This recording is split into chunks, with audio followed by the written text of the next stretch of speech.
and Cynthia Booth and her fiancé, Dwayne Burnley, for posting damaging reviews. Court come to order. All rise. Have a seat, please. Kevin approaches the bench. Hello, Judge. Why, Case Kevin? 2079, Frazee versus Burley Booth. Thank you. You're welcome. Mr. Frazee, you are an electrician by trade. Correct. And how long have you been in that business, sir? Since 1986 as a license and 1978 as an electrician. Now, maybe a decade ago, you're going to give me the exact year, month and year. You were called to do a job for this lady. Your last name is? Booth. Miss Booth. And you did an electrical job for her. We'll go into it more fully in a minute. When you were doing that job, you brought in a helper. This gentleman whose name is Mr. Burnley. That's correct. And before you brought in Mr. Burnley, I gather from the papers, Mr. Burnley did not know Miss Booth. Would that be a fair statement? That's a fair statement, but he did not bring me in. I was actually just driving down the street, and I'm new to the mountain, and I drove by and saw Mr. Frazee there, and I was... Listen, this is not Gone with the Wind. This is not War and Peace. I asked you a simple question. Before you were brought in on the job, Okay. you didn't know Miss Booth. That's correct. Right. And that was about 10 years ago. Correct. Since that time, since you were brought in on the job, you and Miss Booth have gotten to know each other a lot better. Correct. And I assume that by a lot better, that the two of you live together. Correct.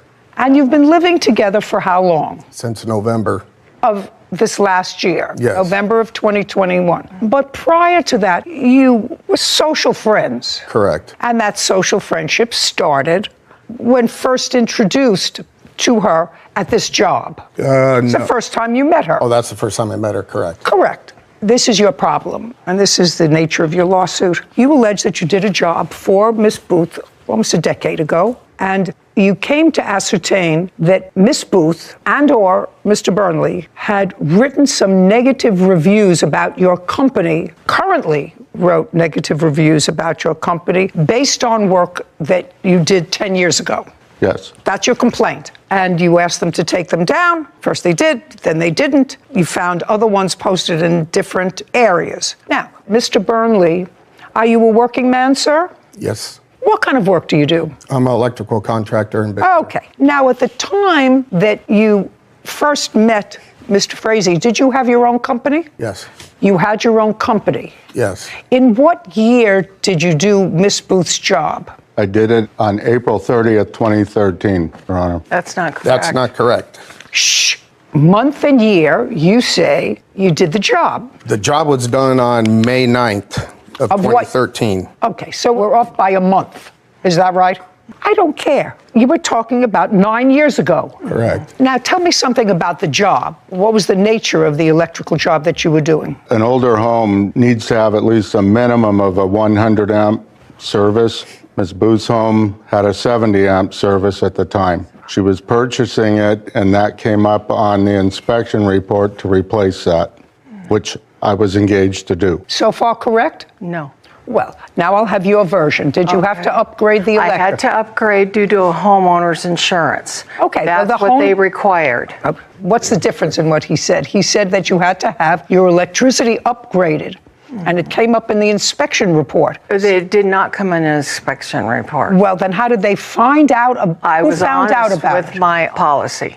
What do you mean you were honest with your Well, policy? they asked me what year the house was and what amperage it had, and I said 75. And your insurance company said to you, it has to be 110 100. or 100.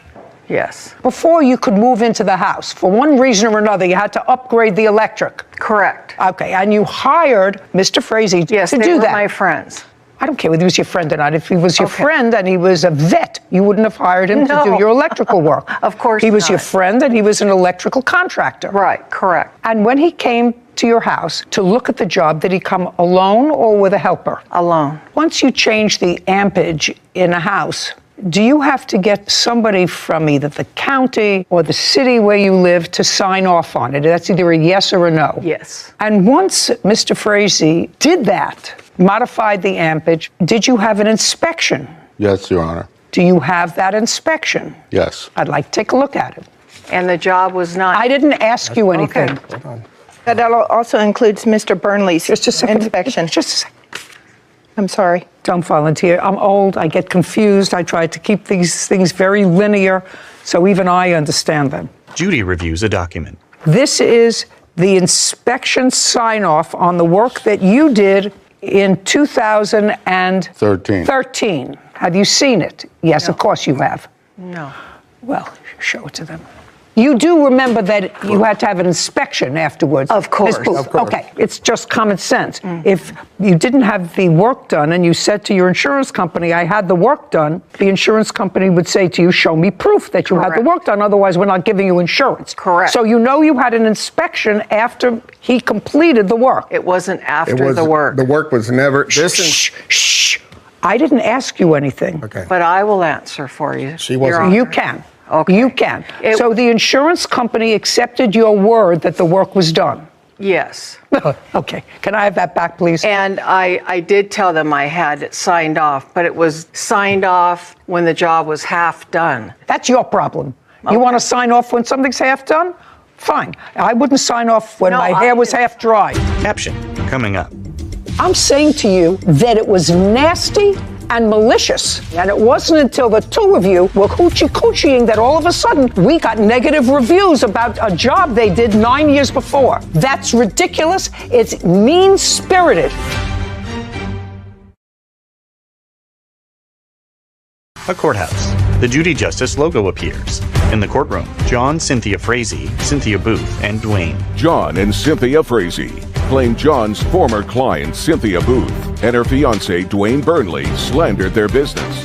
Dwayne is countersuing for filing a wrongful lawsuit. Now, my next question to you is, after 2013, did you perform electrical work for Miss Booth in her house? That's either a yes or a no. Yes. Now I'm going to ask you, what was the nature? I don't know.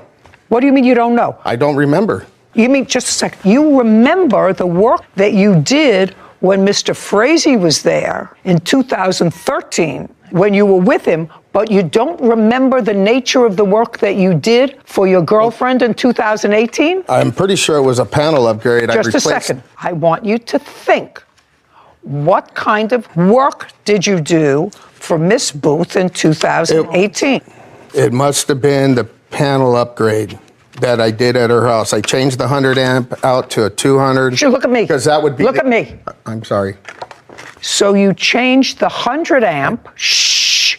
This is not my strong suit, and I have to tell you something. Of the 100 million people who are watching this, they're going out to get a cup of coffee right now. You changed the 100 amp that he had done in 2013 to a 200 amp. You upgraded it in 2018. And put a surge protection system And a in her surge house. protection. Yeah, now I Okay. do recall. Great. When was the first negative review that you can show me written about your company? Now we got what's going on. Now I have it 2019, Your clear. Honor. Do you have it clear? I think a little bit more fuzzy than you, but clear enough. Do you have it clear? I have it clear now. You have it clear? Well, just to make it crystal clear, Mr. Frazee did work at Miss Booth's home in 2013.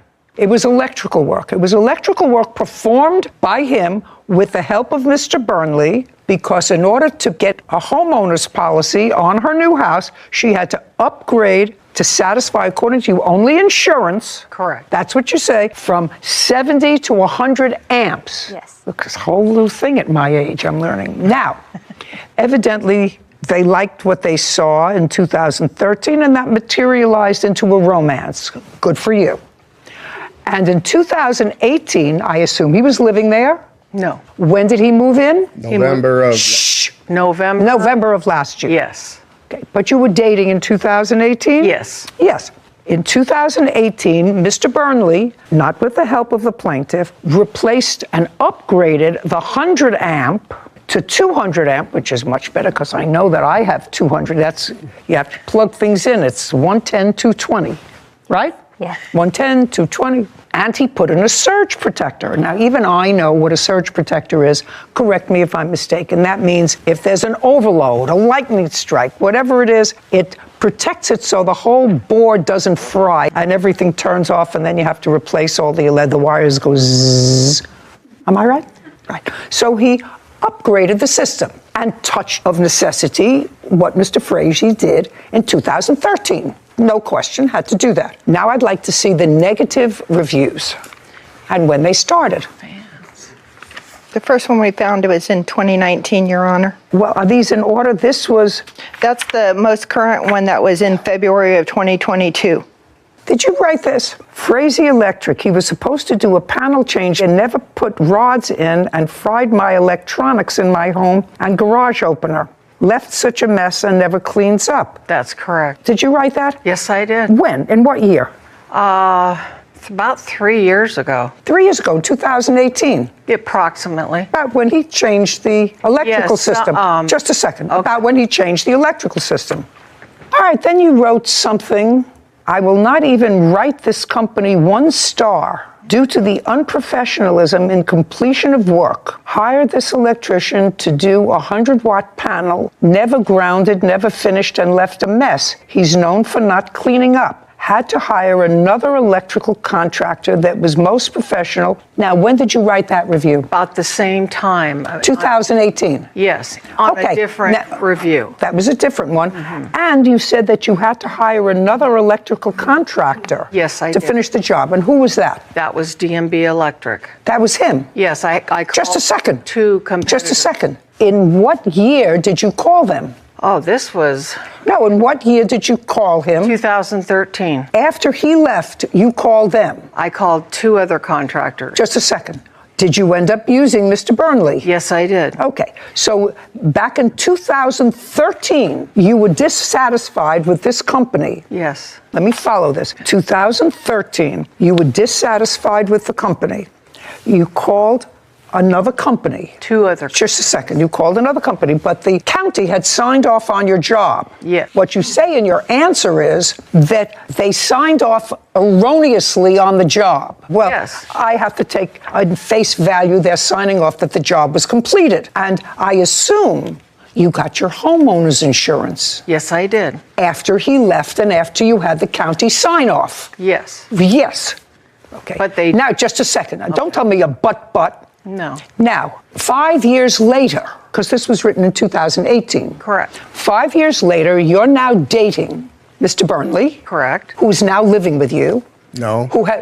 Well, you say you moved in 2021. Oh, 21. Yes. Yeah, who's now living with you. You began dating in 2018. That's correct. And Mr. Burnley, who is now living with you, and in 2018, you woke up one morning and said, who now has his own electrical company, woke up and said, 5 years ago, Mr. Frazee's company and he did not do a professional job in my panel. And now we're dating. And now all these negative reviews come, not in 2013 when Sarah, you have Yelp and all those things in 2013? I'm not sure if I can get back that far, but I could search. And I wasn't aware of Yelp. I don't care what you were aware of. Okay. You mean you woke up in 2019 and found out that you could give a star or a review? That's the first time you found that out? I don't believe you. I don't believe you. Well, it's I just true. want to tell you something. I don't believe you. I don't believe that when you want to go to a restaurant, Miss Booth, and it's a new restaurant, you don't take a look on your computer and say, I wonder how many stars it got. I wonder if there are any reviews on this resort. Yes. Well, then you were smart enough to do this. My sons are in IT, so they... I want to tell you something. I don't believe you. Okay. Because I'm older than you are. And I know about this, and she can tell you I'm an idiot on the machine. Well, I don't buy it. And I don't buy, actually. Yeah, it is. I can't see any of the reviews. No.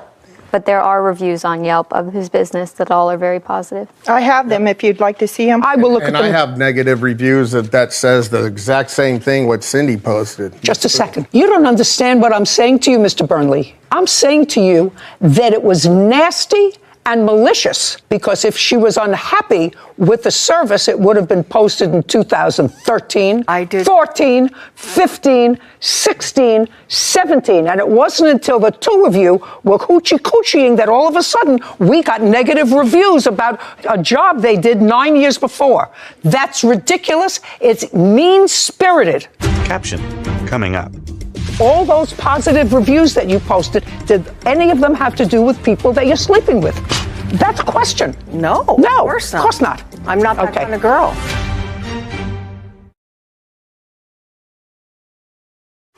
A courthouse.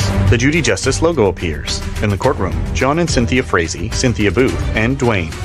Electrician John Frazee has accused his former client, Cynthia Booth, of posting damaging reviews years after the job was completed. It's mean-spirited. That's not correct. Just a sec. You say it's not correct. Well, I'm looking at the timeline. I'm looking at an inspector's report. Right. Who is a disinterested party, who signed off on an electrical work. I'm listening to Mr. Burnley, who 5 years later did work that replaced his work from 100 amps to 200 amps with a surge protector, and all of a sudden you start writing negative reviews about their company. That's the timeline. And if you want to try to fill me in and make me feel as if I made a mistake, I'll give you 30 seconds to do it. Yes, we started seeing each other in 2014.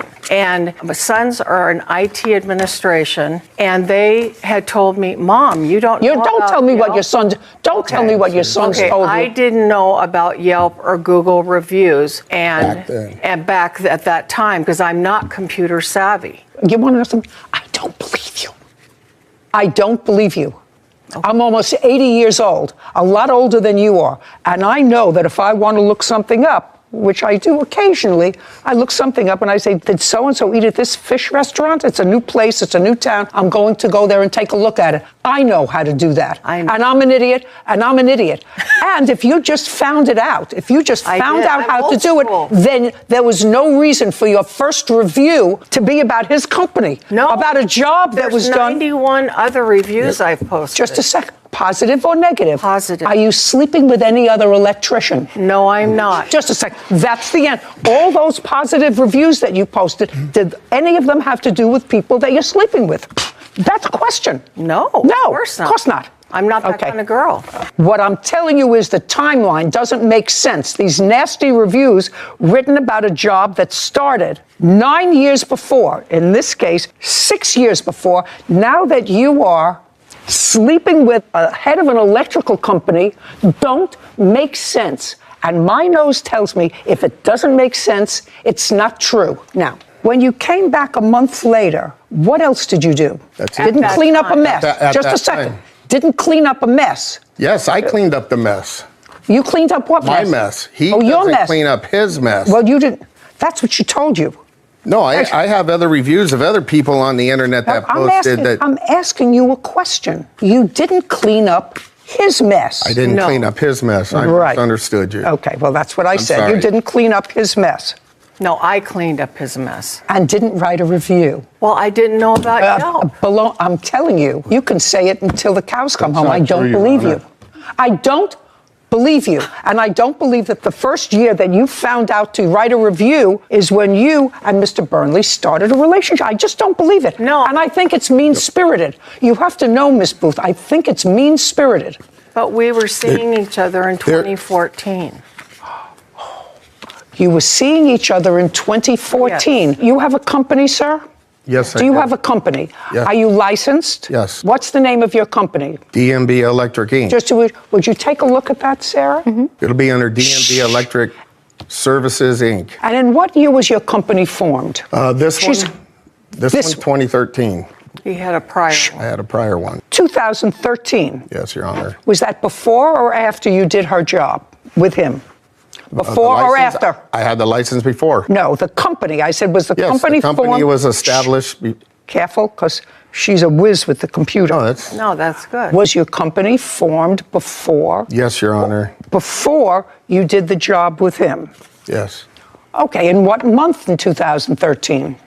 I don't know. Are you what date. guessing? Yeah, I'm going Are to you guess guessing? January. Yes. Was it before or after you did the job with the plaintiff? If you don't know the answer, say, I don't remember. I don't remember. Okay, now, The business was incorporated March 20th of 2013. does it have any reviews? Only 4 from the past 2 years on Yelp, all positive. By the way, did you ever write a review for him? Did you ever write a review for Mr. Burnley's company? Is not an answer. Did you ever write a review for Mr. Burnley's company? Stop shaking your head, Mr. Burnley. Did you ever write a review for Mr. Burnley's company? No. Okay. I don't know what it is that you didn't understand. Sir, you didn't say much. You don't have to say much. I got what went on here, and I think it was mean-spirited, and you're suing for $10,000. Yes, Your I Honor. think that their reviews and the abuse of the critique of your business warrants the award of $10,000. You have a counterclaim. Which one of you has a counterclaim? I do. Yeah, I'm going to tell you something. Your counterclaim's dismissed. I think that you were a co-conspirator in her writing these I was reviews. not. Counterclaim is dismissed. Judgment for the plaintiff in the amount of $10,000. We're finished here. Thank you very much. Your Honor. This court We're is done. adjourned. Outside the courtroom, John, then Dwayne. During the COVID shutdown, when nobody had any work in a small community of 5,500 people, that's what they chose to do. Hey, I'm glad it's behind me, man. That's all I can say. He was just getting his license, and I helped him begin his business, and this is how he serves me. Sarah and Judy.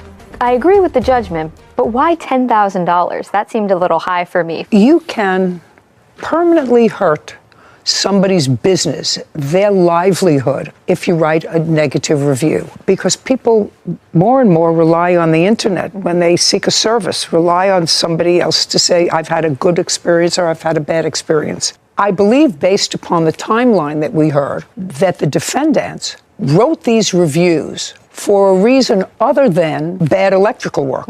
Because if there was bad electrical work, that would have shown itself between 2000. Filing a false restraining order. Court come to order. All rise. Judge Judy enters. Have a seat, everyone. Kevin. Hello, Judge. Hi. Case number 2046, Rapp versus Hall. Thank you. You're welcome. Ms. Rapp, not a very difficult case. The defendant was a friend of yours / did some work for you. It's not really relevant how you met him. It was sort of through a social situation. And it is your claim that over a period of time, Mr. Rapp forged your signature to several checks. Correct. And then when confronted by the fact that you've discovered these forgeries and asked him for money, he filed a restraining order against you to keep you away from him, and you say that the restraining order was a false one, and you want to be compensated for having to deal with that. I do. I missed work. Just a second. So I'm going to deal with the restraining order first. When did you file a restraining order, Mr. Hall? I believe it was the 17th of July. Of this year? Yes, ma'am. So not so long ago. I'd like to see the paperwork that you filed in support, just All of it? the paperwork that you gave to the court in support of your restraining order, why you were asking for a restraining order. Okay. Don't tell me, is that what you filed Yes. with the court? Yes. I'd like to see. Brandon hands documents to Kevin, who brings them to Judy. So let's just be clear. You filed all these documents with the court when you asked for a restraining order? Yes. Okay. Judy reviews the documents. Yeah, I've read some of the text messages, and you're aware of what the text messages say. Yes. I assume you're aware of what they say. Uncross your hands. Oh, yes. And that part of your application for damages as a result of filing a false restraining order is denied. You can't even suggest in a text message that you're going to do something violent in order to get him to pay money that you owe. Do you understand that? I do. Okay, so as Although frustrated... the restraining order was dismissed. It doesn't matter. I'm telling you, I've read it, and some of your text messages sound threatening. I was angry. I understand you were angry. The question is not whether he should be granted a restraining order. I don't have to deal with that. I have to deal with the fact that in the text messages, you make certain threats. What if I could? And all that transpired at a time when the defendant reconciled with his wife and family. So, as I said, as a result of reading your text messages, I believe that Mr. Hall had the right to feel threatened and to file for a restraining order. Whether the court that heard the application for a restraining order felt that your behavior warranted a restraining order is another thing. But I can understand why he would file a restraining order to try to keep you away from him and his family. Oh, yes, ma'am. Sorry. Great. Now I want you to tell me why you forged her name to checks. Because she... $8,800 worth of checks. Now you had the right to file a restraining order. Because she asked me to do this. Because she asked you to forge her name to the checks. Yes. Okay, I want you to tell me when the first time she asked you to forge her name to a check. And I assume, just like you've kept all these documents. Yes, ma'am. You have a document to show me, just one. Because if you show me one, I would tend to think that there are more. So just show me one where she said to you, forge my name to a check. Okay. Take the money out and forge my name to a check. Don't say anything. Just show me. Leslie shakes her head. Don't shake your head. It's annoying. I believe this is the first one. Okay. So in that one, she asks you to sign. Well, maybe. Judy reviews the document. What are you showing me? The check? I don't want to see the check. You know how you kept these text messages that you texted back and forth and back and forth? I want you to show me, because you're methodical, one time out of the 6, 7 times that you forged her name to checks, show me one time where she said to you in a text message, in an Instagram, in a pigeon note, where she said to you, take out a check from my checkbook and forge my name to it because I want you to have money. Just show me. I don't have Of course something not. like that. No. Of course not. I don't. Now, the first time you forged her name to a check was what month and year? I believe that it was December 9th. Of 2021. Yes, ma'am. And what were you and Miss Rapp engaged in at that time that she told you to forge her name to a check? Okay, so I'm an electrician, and I've been an electrician for 13 years. I've been doing side work all around my county, and there's a handful of liquor stores that trust me that I can go and cash personal checks that I get paid for doing my side work. Miss Rapp knew that, and... Don't tell me what she knew. Okay, all right. So she would be locked out of her account for one reason or the other, and she would ask me, like on a Friday, she wouldn't be able to get access to her money, and I knew she had money. Well, she couldn't get access to her money, so these weren't your checks you wrote out. You wrote out her checks. It'd be frozen out whether you went to take out money or she went to take out money. Right. Also, on a Friday, the liquor store would not deposit these checks until Monday. So I cashed these checks for her to give her cash. Did you ever have sex with the plaintiff? No. Do you think she wanted to have a relationship with you? I think so. Okay. I don't know. What makes you think so? Well, the text message. The text message. The text message that she said to you. And who is Robert? Is her ex-boyfriend. And do you know Robert? I do. How do you know Robert? I've known Robert for 20 years. Been friends. And when did you start doing work for the plaintiff? Before or after Robert? Is not an answer. It was after. It was after. Yes. Okay.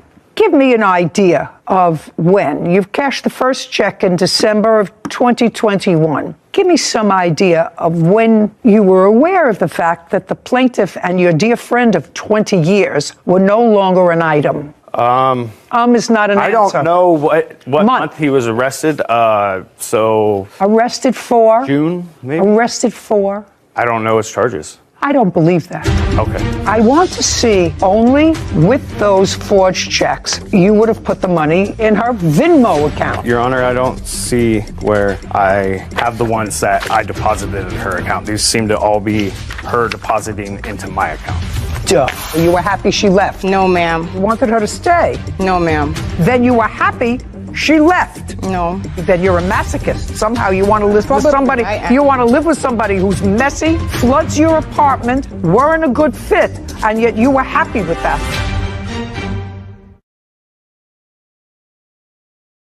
A courthouse. The Judy Justice logo appears. In the courtroom, Leslie and Brandon. Leslie Rapp claims her former friend and handyman, Brandon Hall, forged her checks and filed a false restraining order against her. Brandon says he had Leslie's permission to write the checks. I'm just telling you, I don't believe that you don't know the charges of somebody who you were friendly with for 20 years and who was arrested. I don't believe that you don't know, because it belies credulity. Okay? That's fine. So before your dear friend of 20 years was arrested, did you ever cash any checks for her? No. After Robert was arrested? He nods. Yes. Did you ever do any work for her before Robert was arrested? No. When did you and your wife separate? Month and year.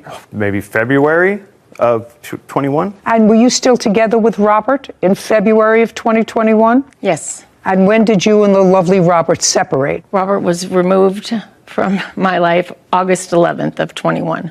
The defendant acknowledges in his answer that he forged your name, not only your name, your signature, but wrote out checks, actually wrote out in his own handwriting, checks in the amount of $8,800. Yes. And he acknowledges that, but he says they were because you asked him to, or it was for work he did for you.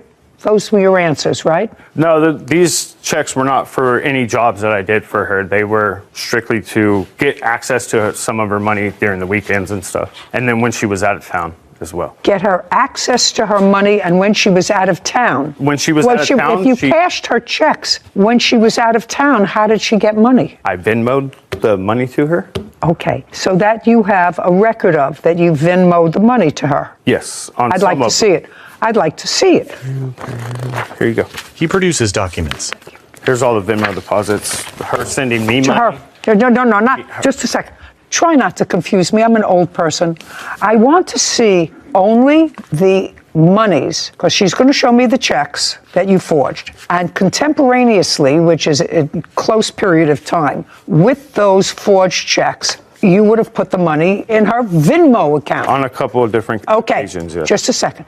Just show me those cases. She's going to take out the checks that you forged. And those checks should coincide date-wise with the Venmo transactions. Am I doing that right? Venmo. Yeah. Venmo. Yes. Your Honor, I don't see where I have the ones that I deposited in her account. These seem to all be her depositing into my account. Duh. Yeah. So Okay. I do have. So let us understand this, Ms. Rapp. Did you ever give him permission? The answer is yes or no. No. Did you file a police report? Yes, I did. You did. I'd like to see a copy of the police report. I haven't. Then we're in good shape. Leslie hands a document to Kevin, who brings it to Judy. She reviews it. Mr. Hall, how many weekly payments did you make to her on Friday? I have a list of that from. From February. This is from Mrs. Rapp in. No, I'm asking you. I'm asking you, how many payments did you make for writing these unauthorized checks to her? Seven. And what was the total amount of those checks? $3,700. Why in the world would you pay her $3,700? If you could look in those messages, I was being. She was saying she was going to put me in jail for doing things. For forgery. Okay. For forgery. Right. And you asked her not to. Right. And you said, I'll pay you back. Right. Right. I'll pay you back. Just give me some time. I have 2 kids to support. Right. Is that what you said to her? Yes. $8,800 judgment for the plaintiff. We're done here. Is adjourned. Well, I'm happy about the outcome because I think it's bogus, man. I really need the money. Because she started all this craziness as soon as I went back to my wife. There was never a relationship between the two of us. After that, when she started doing all this, is when I went and filed for a restraining order. He did that as a direct retaliation for the police report I filed. She's gonna have to call somebody else for sure. It's definitely time for a new handyman. Judy and Sarah. Just a casual note. Yeah. I have been with my husband, your grandfather, for almost 50 years. And we each have our bank account, and then we have a joint bank account. I have never either asked him or given him permission to sign my signature to a check. Yep. He hasn't never asked or given me permission to sign his signature on one of his checks. Mm-hmm. Now, we may ask each other, listen, it's busy, I'm going to go through these checks. We're making all these checks out to the doorman and to Christmas time and whatever, and then I'll sign them. Just doesn't happen. So Doesn't make sense. Right. And so what it is to any job that you do, whether it's a lawyer or a judge, you bring with you your own common sense and your own life's history.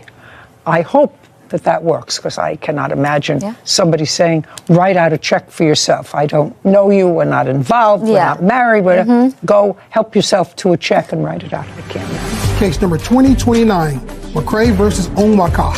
All parties, please step forward. Brittany McRae is suing her former roommate, Lulu Onawaka, for a rental deposit, moving costs, and lost wages. Miss McRae, you were looking for a room, and you rented a room in defendant's apartment. It didn't work out. You were unhappy. She was unhappy. You moved out. And now you want return of rent, deposit, moving costs, lost wages, and emotional distress. She also said, didn't work out. We didn't like each other. It just wasn't a good fit. So you were happy she left. That's either a yes or a no. You were happy she left. No, ma'am. You weren't happy you wanted her to stay. No, ma'am. Then you were happy she left. No, ma'am. I wasn't happy she left. Oh, let me see. Let's see. Judy consults a document. Okay, this is what you say. Brittany, that would be you. Yes. This is your answer.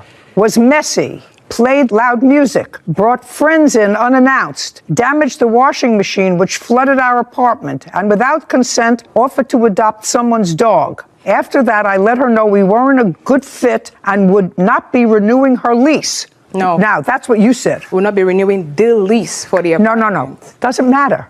I just read you something. I read you your answer. Now, does that sound somebody that was happy with their roommate? I define happiness for myself. I've lived in co-living where I've had to live with people I do not like. What? And make it work is what I'm trying to say. So No. that wasn't the issue. The damage she's referring to was actually me attempting to change the locks on the door. I was trying to change the lock because during my time away, all of my belongings were still in the property. Did you damage the door? Brittany smirks. A courthouse. The Judy Justice logo appears. In the courtroom, Brittany and Lulu. Brittany McRae claims her former roommate, Lulu Onawaka, owes for a rental deposit, moving costs, and lost wages. Lulu is countersuing for property damage and storage fees.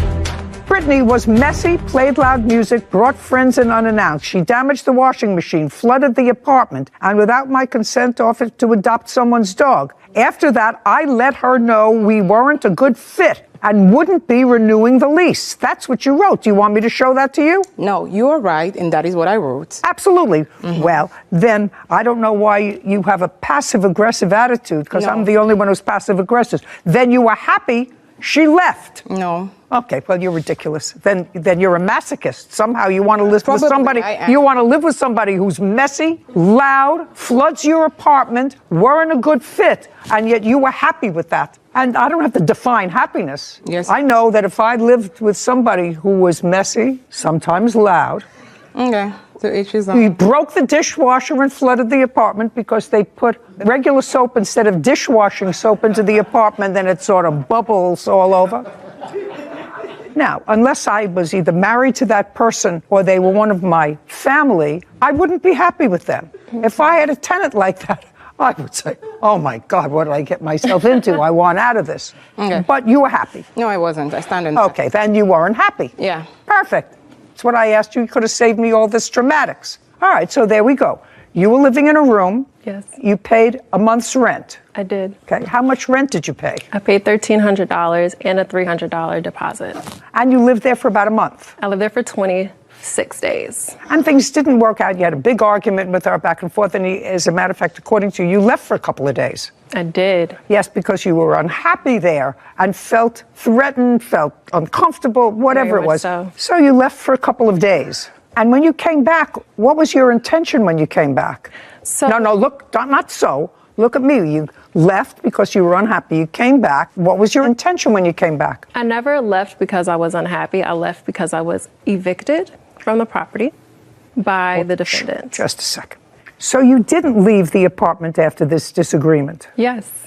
You did? I did. Okay. Where did you go? I actually stayed with my friend. So you left? Yes. On what date? I left on June 1st. You left the residence and stayed with your friend? Yes. And you stayed with your friend after the argument? Yes. Why? I'm able to provide some backstory on I don't need any backstories. I'm just trying to get to a mindset of why the two of you think that you have a lawsuit against each other. Why do you bother wasting your own time, wasting precious court time, when you weren't happy in the apartment, you paid for a month's rent. Certainly, you're entitled to your security back if you cause no damage to the apartment. You lived there practically a month, and you're not entitled to any more money because she didn't give you 30 days' notice because you were just as happy that She had abandoned properties. What? She had abandoned properties. Okay. She damaged the door, and I lost my deposit as well because of that. Just a second. Damaged what door? So, No, just not so. Okay. Damaged what door? That's a door. An outer door, a door to her room? Yes. The door to her room? Yes, she did that. You have a photograph of the damage. Yes, I'd I like do. to see it. Lulu looks through a pile of documents. Please bear with me. I'm going to find it quickly. The damage she's referring to was actually me attempting to change the locks on the door. I left after I had been informed by the Just a second. So you acknowledged the door was damaged while you were trying to change the lock I on was the door? trying to change the lock because during my time away, all of my belongings were still in the property. Correct. Listen to me. Did you damage the door? No. The doorknob was removed, but the door is not damaged. The lock was removed. The lock was removed. All right, I'd so like that to see. The defendant would no longer have access to my room, to which she actually did enter my room while I was away. Okay. I left because the defendant actually informed me that I would need to get out by that date. After requesting a full month of rent, despite me not having even lived in the property for the original month of rent that I had paid for. I don't care. Unless you can show me the damaged door and how much it was to repair it, and I want to see how much it was to repair it. I don't have how much it was, but here is the lease agreement, and we paid $2,900 to be here for the security deposit. Oh, she just took this out. That's nonsense. That's Ma'am, nothing. I wasn't still able to get my deposit Nothing. back. The agreement I got that I... $1,700 back. Understand this. Okay. This is not damage to the door. She took out a cylinder. All you have to do is put it back. Unless you have a receipt for somebody putting it back, you get No, but nothing. that's what I'm saying. We didn't put you it get back. nothing. We You didn't get put it- nothing. It's a maintenance request at the property. I didn't ask you a question. You're entitled to your $300 security back. That wasn't the security. That was for key and cleaning, and she was aware of it. $300 security deposit. By the way, are you allowed to sublet rooms in your apartment? That's a yes or a no? No. Just a, hey, No, hey, no, don't I look down. wasn't. No, I don't look wasn't, down. ma'am. So the answer is you are not allowed to sublet rooms in your apartment. Yes. Okay. Yes, you are not allowed to sublet rooms in your apartment. She gets her deposit back. We're done. Thank you very much. Court is adjourned. I didn't concede to her requesting me to clean out a garbage at the apartment, and at that point, she lost her entire senses and asked me to move out of the apartment. Always pick your roommates more carefully.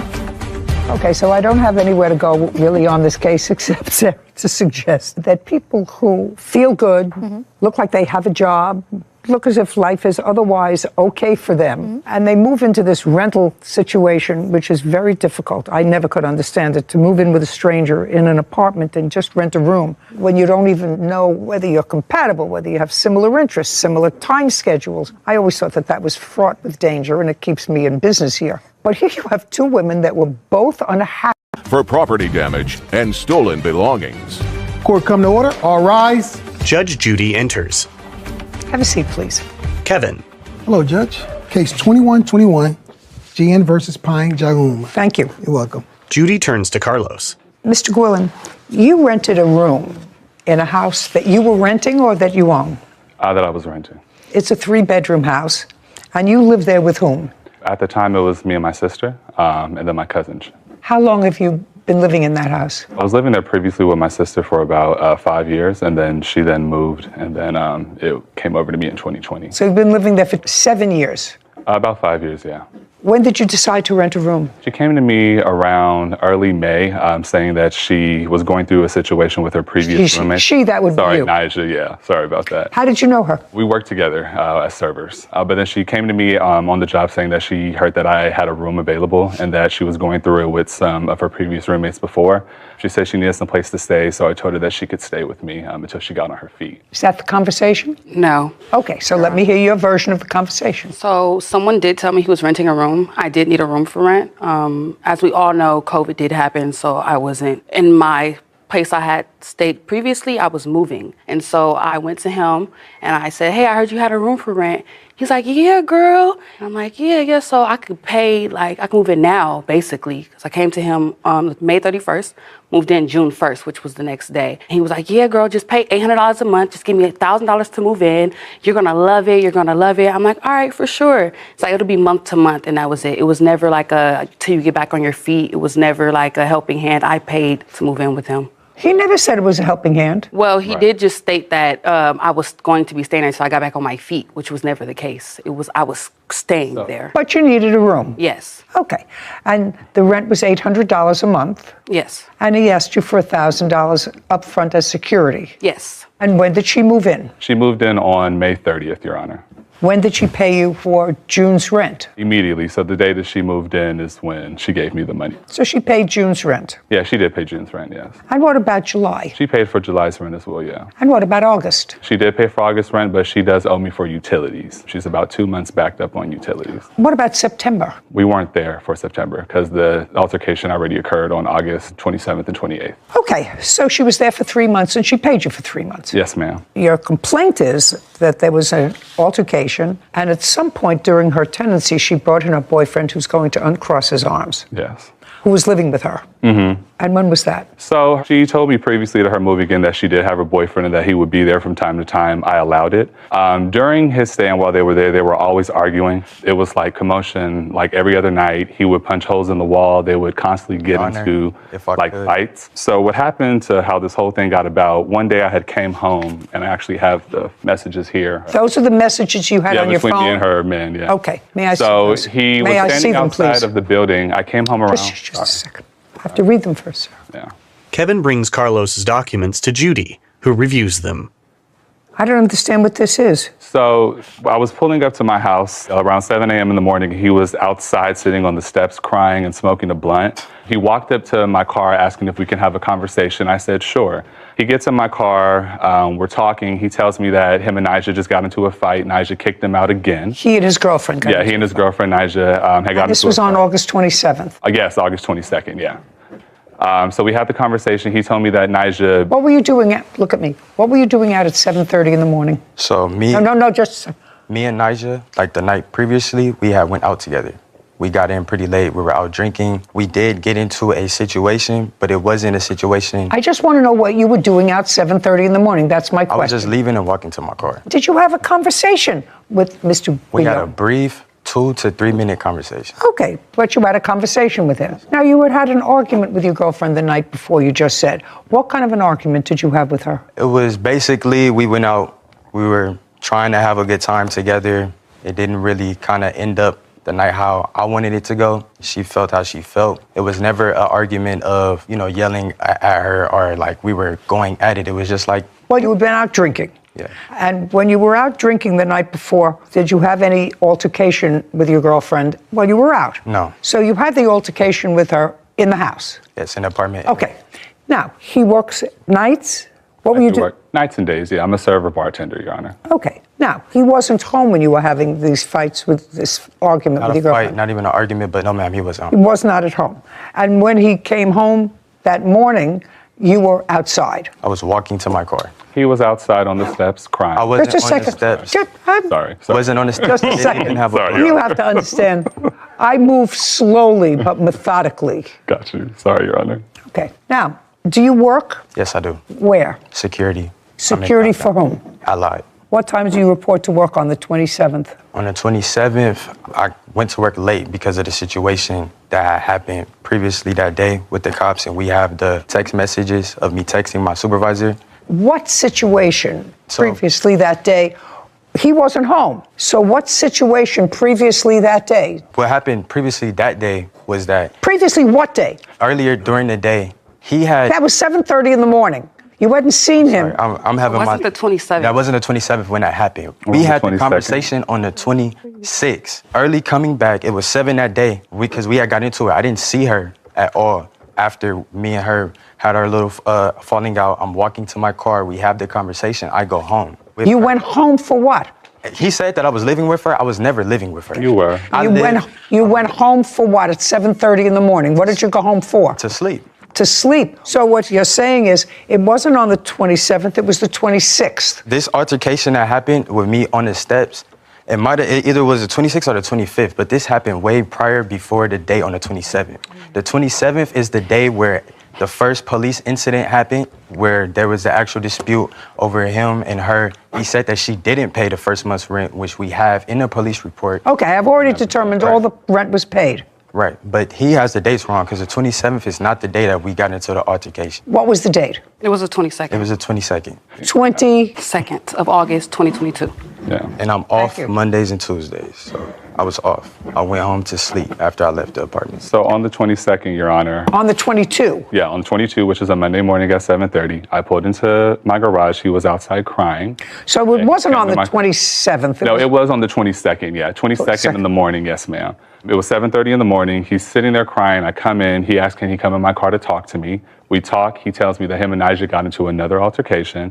She hits him. He stops her from doing what she wants to do. He said that Nigel expressed that she's talking to other people and that she just wants him to leave her alone. He then asks me, do I know about her dealing with any men or anything? I tell him I've only seen her with one guy. It was some light-skinned dude who she went to the bowling alley with.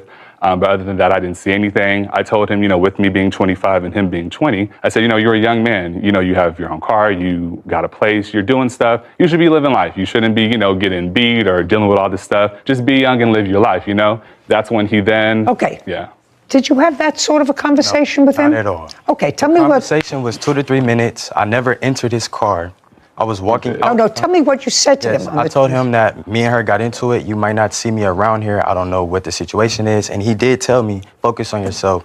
Y'all will be good. Okay, so it's pretty much, so whatever. That was a discussion. You had a fight with her on the 22nd, and there was registering some complaint. Mm-hmm. Sir, if you say you might not see me around here, we had an argument, it was registering some sort of a complaint. Yeah. You didn't leave there happy on the 22nd. Yes, sure. Is this... Right? You didn't leave there happy.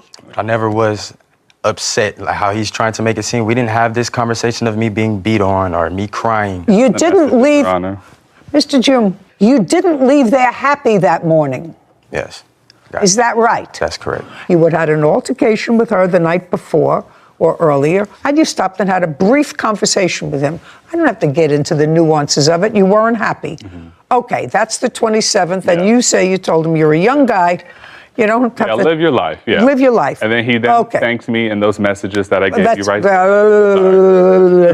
Okay. Caption coming up. Would you tell me what you know with regard to the vandalism? Once I opened the door, I seen shattered glass all over the floor. His room was completely vandalized. There was a knife in the wall. Can you explain these photographs to me? I can't explain the photographs. I didn't do it.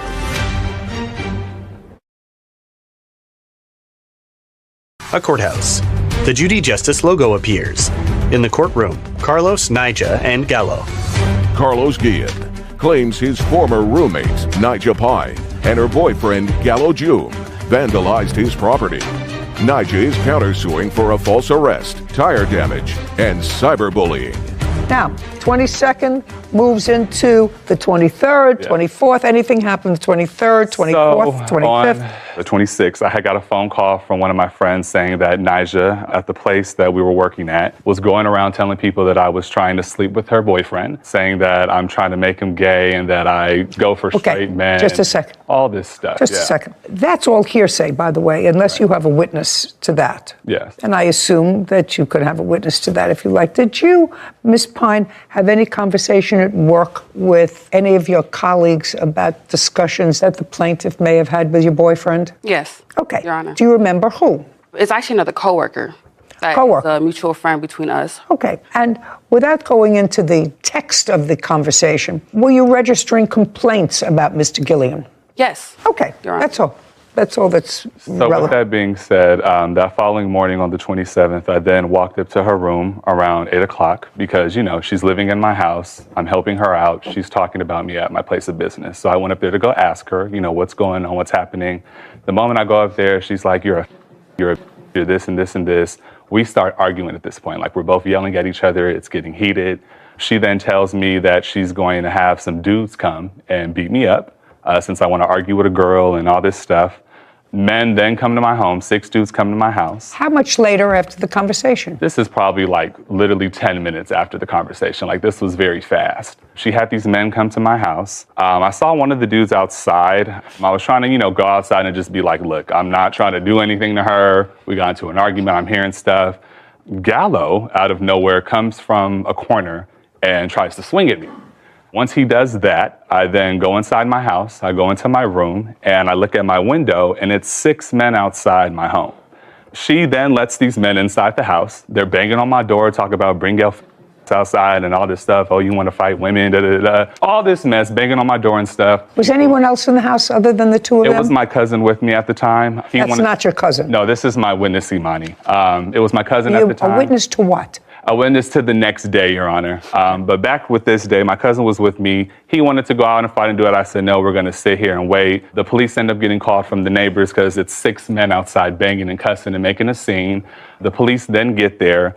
There was an officer who, I don't know if she already knew previously or who she was cool with, but the officer said that because I'm a 6'8" man and she is a woman, she feels intimidated by me and all this stuff. So he told me that the men who were there is allowed to stay there because she is a tenant there and that's her place, so they're considered her guests. Once that was said, Your Honor, I immediately got everything that I could and I booked a hotel at the Westin. I stayed there at the Westin for 9 days. That day, she was going around on social media saying that I was scary and that I ran in my room and that I called the cops, just basically talking smack about me on the gram. Hold on, Your Honor, I'm trying to find it. If I may interject, if I may. Not yet. All right.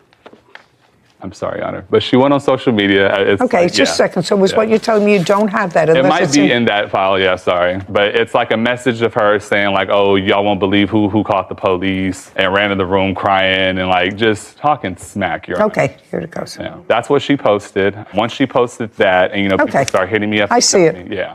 Once she started posting that, people started hitting me up. They're like, what's going on, and this and this. So I then went on Instagram and I had made a comment. I called her for short, stands for because she was going around saying that I was dirty. She went around telling that I was dirty, so I just let it be known on social media that the only thing dirty was her. Since she was talking about me on the gram, I decided to, react. The truth of the matter is, although it's not pleasant, that's what people do on the internet. Yeah. I was just matching energy, Yeah. Got it. Let's get to your lawsuit, sir. So far, she's lived there 3 months and she's paid 3 months rent. Mm-hmm. Okay. Your claim is that during the time that you were in the hotel, when you were out of the apartment, there was damage done to the property. Right. Do you have photographs of the damage that was done to the apartment while you were out at the hotel? Yes, ma'am. May I see it, please? Here you go. Carlos hands photos to Kevin, who brings them to Judy. She reviews images of vandalized rooms. Where did you go when you finally left the plaintiff's house? After I got my U-Haul, he dropped me off to my uncle's house. And I On what date? So I went there the night of the 27th, August 27th, 2022, and I came back the next day on the 28th to get my things. Okay, so he left on the 27th, you left on the 27th after he did? Yes, ma'am. Did you leave as well with your girlfriend? Correct. Where did you go? I went to my grandfather's house where I was staying And how long have you been staying with your grandfather? all my life Where do you live now? with my grandfather. And where do you live? With my uncle. When you finally got back into your house, Mr. Quillian, this is the way you found it. Yes. On what date did you come back? Did you find it this condition? That was August 28th, Your Honor. August 28th? Yes, ma'am. Okay. I had woke up to a whole bunch of phone calls from my witness, Imani, and a family member saying that they were there. They saw the place. You want to stand up? Yeah. Imani rises. Yeah. Would you tell me what you know about what happened on the 27th/28th of August with regard to the vandalism? I wasn't there the 27th, but we had a conversation that led to me coming to the apartment. So I came to the townhouse, retrieved the key to get inside of the house. Once I opened the door, I seen shattered glass all over the floor. His room was completely vandalized. There was a knife in the wall, but this was all like downstairs. Once I realized— I'm going to show you these photographs, and I'm going to ask you if these photographs are a true and accurate representation of what you saw when you walked in on the 28th. Kevin brings the photos to Imani, who reviews them. Yeah. Yes. May I have them back, please, Kevin? Kevin returns the photos to Judy. Have you been to Mr. Guillen's house before? Yes. Was it always in good order? Yes. He's a clean freak. You moved out on the 28th for how long? I moved out on the 28th. I didn't come back after that, yes. Permanently? Yes, Your Honor. Have you seen these photographs? Yes, I did, actually. His family member sent them to me. Okay. Can you explain these photographs to me? I can't explain the photographs. I didn't do it. Okay, fine. I wasn't there, actually, and I have proof I wasn't.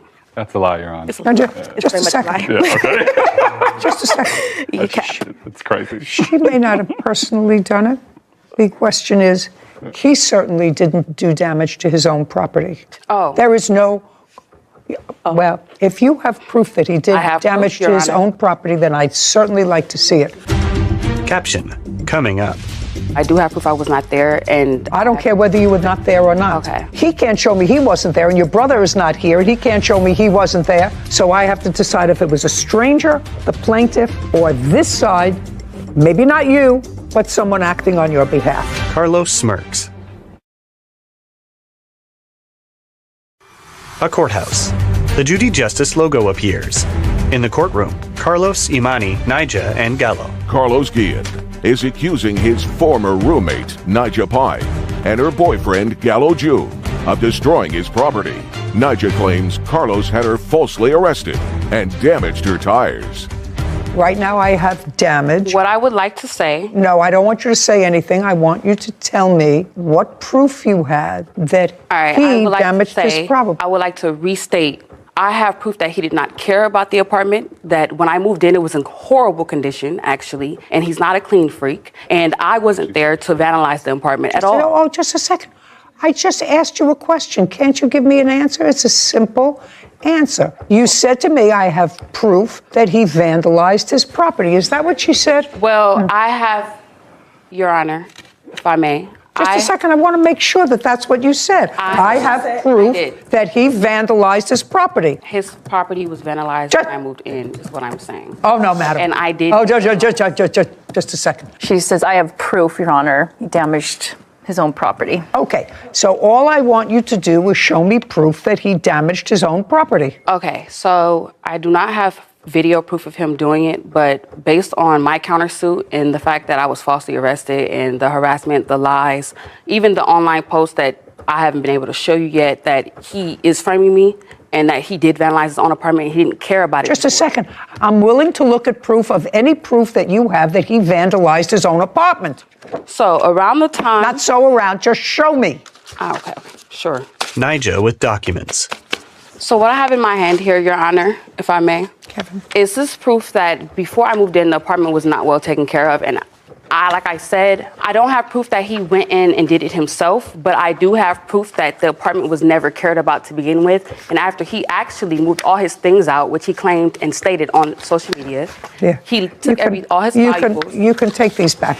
This is not what I'm talking about, madam. That's a dirty bathroom that you showed me. This is vandalism. I didn't do There is no question in my mind that this is vandalism. This isn't dirty house. It's disgusting. Somebody took powder and liquid. This isn't just sloppy and messy. This is clearly vandalism. So is that all the proof that you have? You said, I have proof that he vandalized his own property. I'm waiting to see that proof because otherwise there are certain things that ring true. Well, do you have as far any? as that goes, I would like to recant that because I don't have proof that he did it, but I do have proof that I'm being framed. Yes. You have to understand, Ms. Pine, there are two things. Either he vandalized his own property, which I find is unreasonable because he would have to live with all this filth that's in his bed. Well, I'm speaking. I would have to find that he took a knife to his own sofa and destroyed the cushions to his own sofa. And quite frankly, I don't know this gentleman well, but he does not appear to be psychotic. Now, I don't say that he may not be a truth teller all the time, but he doesn't appear to be psychotic. So no person who's not psychotic does this to themselves. So either some stranger in the night came in and vandalized his property, or you, your boyfriend, and or your brother Who? Did you say that you called your brother to come? I called my father. Your father to come? Yes, and my father called my brother, and he came. Just a second. Yes. I knew I heard brother in here. Did your brother I didn't come? call my brother. Okay. Called at least brother. I don't know if father came too. So I have to find if it was total stranger, the plaintiff, or you, boyfriend, father, brother, friend, whatever it was. So all I'm asking you to do is, do you have any other proof other than the nonsense that you gave me? Exotic pet store owner Brian Chow for money from a snake breeding business. Court come to order. All rise. Have a seat, everyone. Kevin. Hello, Judge. Case number 212, Duenas versus Cho. Thank you. You're welcome. Ms. Duenas, it looks to me from your papers that you decided to go into a business with someone. Yes. With whom? With the defendant, Brian Chow. And you know him how? He's a family friend. And you know what his business is? Yes. What is his business? He currently sells reticulated pythons, snakes, exotic animals, monitors, lizards. And you like those things? My ex-boyfriend did. Did you? I was more for the investment part. Okay. I was the investor at the time. At the time you reached out to this family friend who was in the exotic snake business, your idea was to create a business. No, Your Honor. It was actually the defendant's idea. I don't care whose idea it was. Your idea was to create a business with your ex-boyfriend.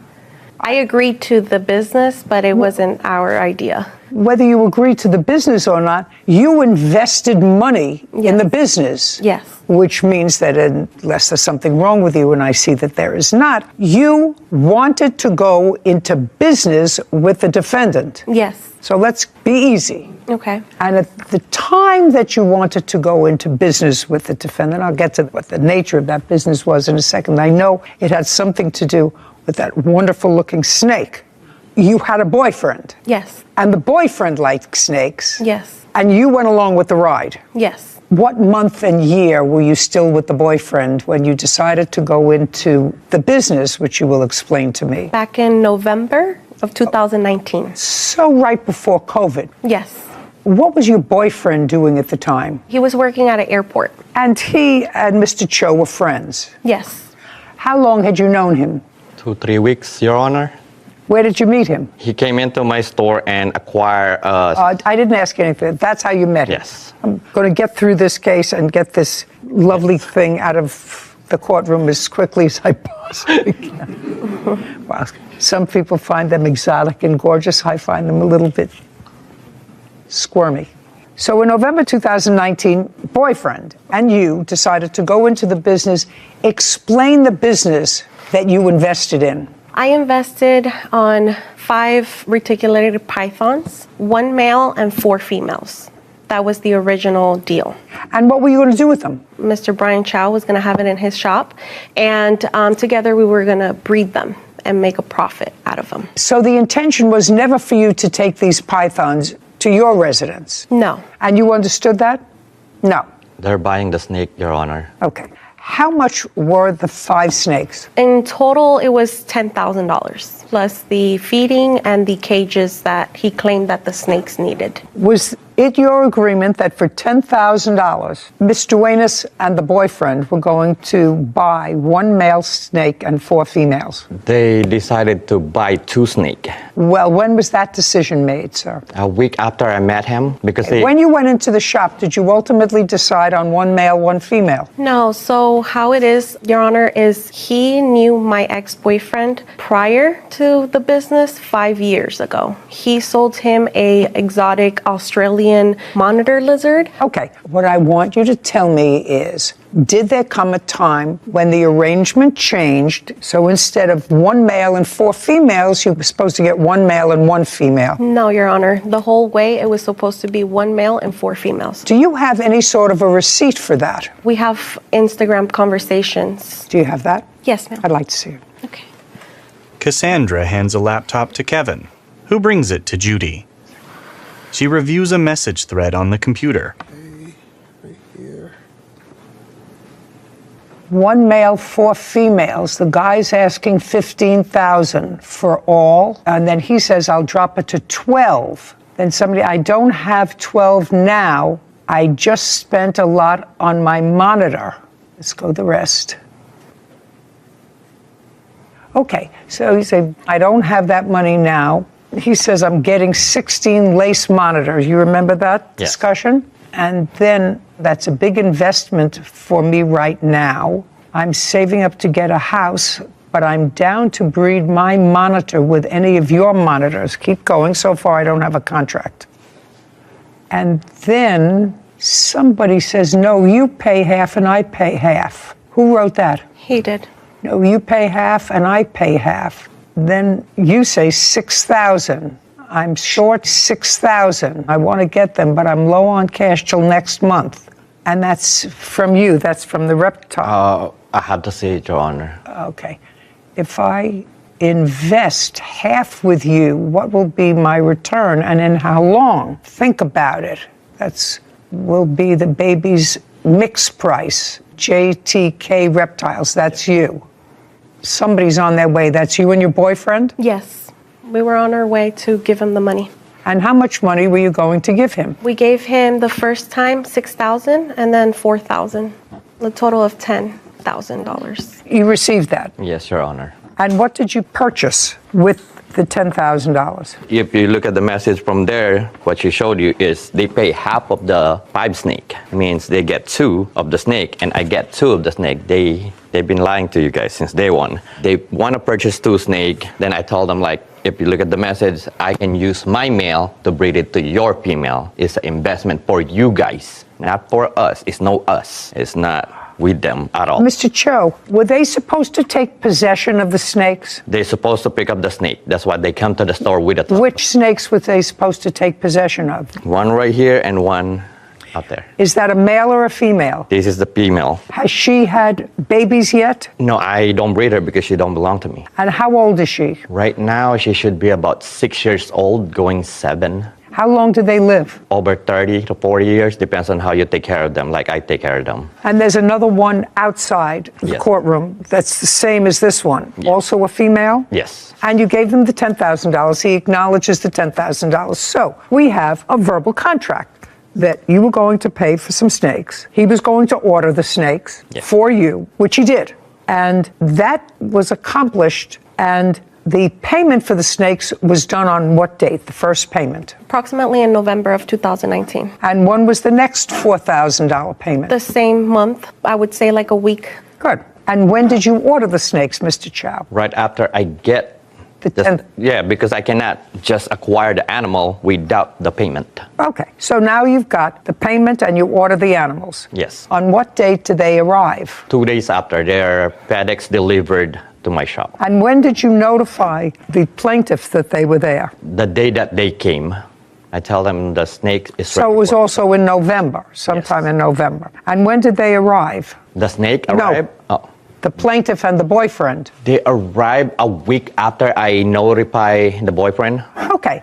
Now, Ms. Duenas, a week later you went to the shop. And what happened when you went to the shop? Now he's got $10,000 and he's got 2 snakes. I just want to clarify, Your Honor, that we even gave him money for the tanks because here in the conversations it says that he can't continue having them in tubs. So he needs us to give him money to invest to buy the tanks to house the snakes. So our original plan was for him to keep the snakes because he has the shop. We, at the time, lived in an apartment. He was well aware of this, that we couldn't have big snakes in our apartment. He says no, you say yes. I'm not sure how I can resolve that. I'm trying to simplify this contract. Cassandra nods. Caption coming up. And you said you recorded all this? Yes. I'd like to see it. Video footage. I told you, don't play with my money. What are you doing? What do you mean? You owe me money. I don't care. Get out. Judy's eyes widen. Cassandra's eyes fill with tears. A courthouse. The Judy Justice logo appears. In the courtroom, Cassandra and Brian. Cassandra Duenas claims exotic pet store owner Brian Chow owes her money for a snake breeding business. Brian says Cassandra changed her mind about the business after he purchased the snakes. Okay, part of the contract was fulfilled because you paid him. Then he ordered the snakes. Second part was fulfilled. I want you to tell me what happened when you went to see the snakes. You say to see them. He says to pick them up a week later. So when we went to the shop, Who went? Who went? My ex-boyfriend and I. What led us to there is because after he obtained the snakes, he was not reaching out back to us. He was just a week later. Yes. You went to the shop. He notified you that the snakes were there. There's no question about that. Now, you went to the shop for what purpose? Because he switched it and then he said it was 2 snakes when originally the plan was 1 male and 4 females. That 1 male was going to breed with the 4. So right out the back, he lied to us what our agreement was here, that he clearly texted us and said 4 males and 1 female. So it was 5 snakes. So we went to the shop. But there was a problem there with pricing in the Instagram messages, a suggestion, because some of the texts were unavailable. He said originally they were $15,000. And then there was some discussion of $12,000. And then there was some discussion of $6,000. He says he'll pay half and you pay half. And there, I can imagine that there was some sort of an agreement for you to keep the snakes if you were going to pay half. You were always supposed to give them the snakes. Why would you pay half? Then they get the 2 of the snake and I get the 2 of the other snake. It's 5 of them. And the one that we're gonna pretty much, they can have it if they want it, or I can use it when I need it. You mean the male? Yes. So that was the business. Anyway, you went there and what happened? So I went in recording. My ex-boyfriend told me, hey, record the Don't tell me what your ex-boyfriend told you. Okay. Just tell me you went in and what happened. We went in there and we asked him, hey, we agreed on 5 snakes. Now you switched up and you said now it's 2 snakes. First you told us it was 15,000, then 12,000. You were playing games with us the whole time. And at this point, after a week later that he said that he got the snakes, then he told us it was 2 snakes. At that point, we were upset because we had planned and we had counted with 5 snakes. That's why we gave him that ridiculous amount of money. And basically, we didn't want nothing else to do with him. We wanted our money back. And that's what we went for, our money back. Just a second. Yes. So you walked in wanting your money back? Yes. Do you have any text messages, Instagram messages, suggesting that before you got there, you had said to him, we changed our mind, we don't want to be in business with you, we want our money back? No. Nothing? No. He wasn't reaching out, sorry, Your Honor, he wasn't reaching out to us. He was sending him video calls, he was calling him through text message, my ex-boyfriend. I don't care. You paid the money, he got snakes. The question is, you think there's supposed to be more than 2? He says 2. More were more money.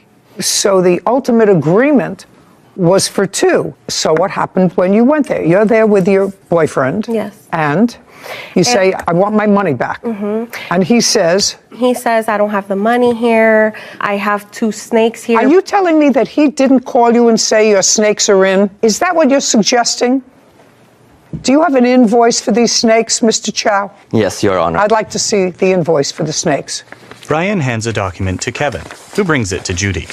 By the way, your boyfriend has other of these exotic creatures. Is that right? To the people that I get them. What kind of exotic creatures does he have? One that he sold him, an Australian water monitor from the Philippines. And? He has 2 rhino iguanas, a pair. He has a, I don't know the name, but it changes colors. Judy reviews the document. Mr. Chow? Yes.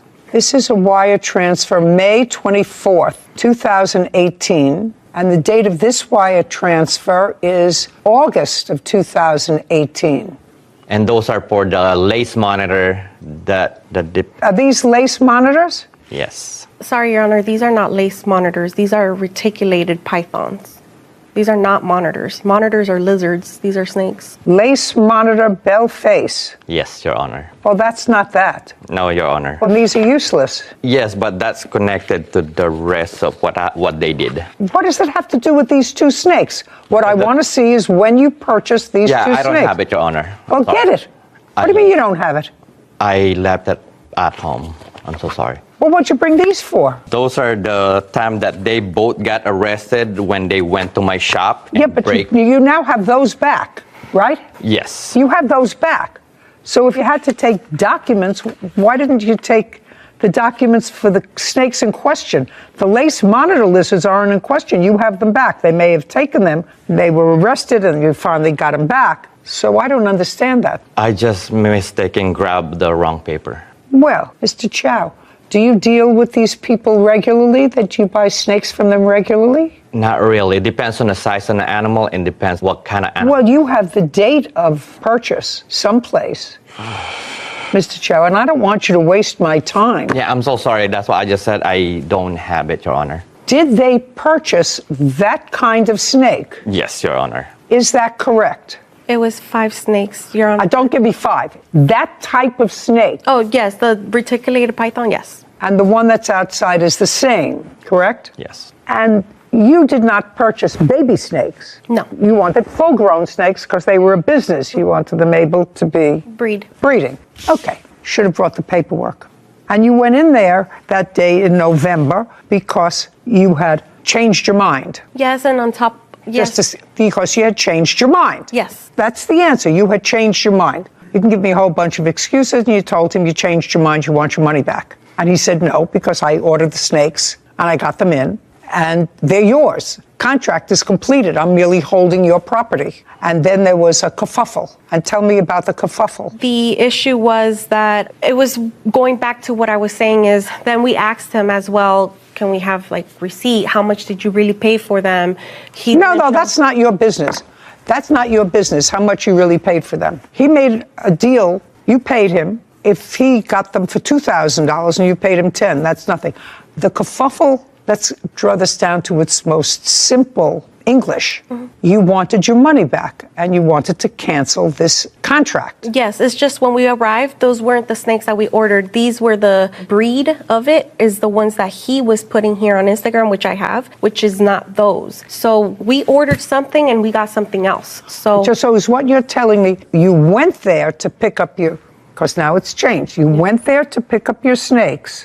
When you got there, they turned out to be a different... It's breed. It's like the... Pythons, right? Yes. They're pythons, but it was a different kind of python. Now you're telling me because it was a different python, you wanted your money back. Yes, because it wasn't what we paid for. It's like we paid for a Ferrari and we got a Toyota, basically. It's basically You know nothing about pythons, so you're taking your cues from your boyfriend because that's his strong suit. Is it yours as well? No, I'm just the investor. Right. So your boyfriend had a conversation with him and said, those aren't the snakes that I ordered. Yes. Okay. And I want my money back. Yes. And you said you recorded all this. Yes. I'd like to see it. Brian shakes his head. Caption coming up.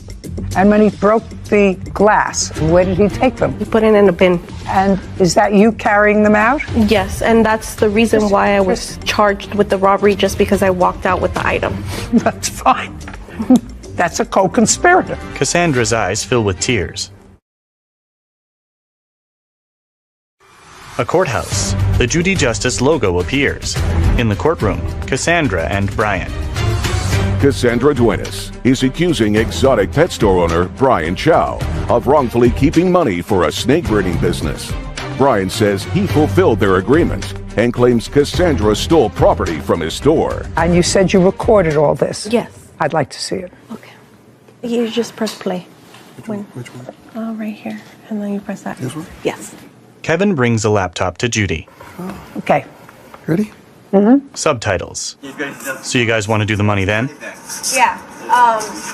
The 10,180 in total, and then money on top of that for lending me the money and everything. I didn't see that coming. Yeah, because we didn't see this coming. You just kept on giving us a runaround and a runaround. Oh, no, what? About the mail. Remember that? No, that's why I'm waiting for the mail to be delivered. I don't have the mail. Yeah, but remember you had told us that the guy had it because he had to leave and he had to cut out because he has surgery and all that stuff. Yeah. We gave you the money right there and then. You don't understand what mission we had to go I didn't know. I don't mind getting you guys your money back, but I don't have cash right now. You guys caught me by surprise. Yeah, but we're gonna have to do it today though. Like we need our money today. If you want it right now, I don't have it. We told you we want to do business correct, and you just keep on giving us another day and another day. You told us as soon as we give you the money, the snake was gonna be here. Yeah, it's not about me, it's the guy. It's not me. I'm just buying the snake from different guy. And then another thing where you messed up, you said 5 snakes for 6,000 and you come at me with 4 and you wasted my money. Yeah, and I told you that he gave me only 4 snakes, the big giant. Yeah, and why would you waste money if I told you to get the 5 snakes? If you worry about the last one, I can pay for it. It's a meal that we don't need. But I have to do all this, so I have to get like this for you to do that? No, bro. How can I trust you now? Bro, the 4 snake is right here. I'm gonna go get something. What's wrong with you, bro? I'm just asking you. Let's talk. No, we're not gonna talk. I told you don't with me. I don't talk with you, bro. Dog. Why? What's wrong? Because we gave you a lot of money. We're talking about over $10,000, and you're just giving us the runaround. First, you told us 5 snakes. This is what we can do. I'll take it, and when you get the money, I'll give it back. Yeah, female too. Oh. No. Oh no? Alright, well. Come on, bro. You're looking at a 15 grand. I told you don't play with me. I don't play with you. You don't even have the money right now. Open them up, man. I got the half of the money.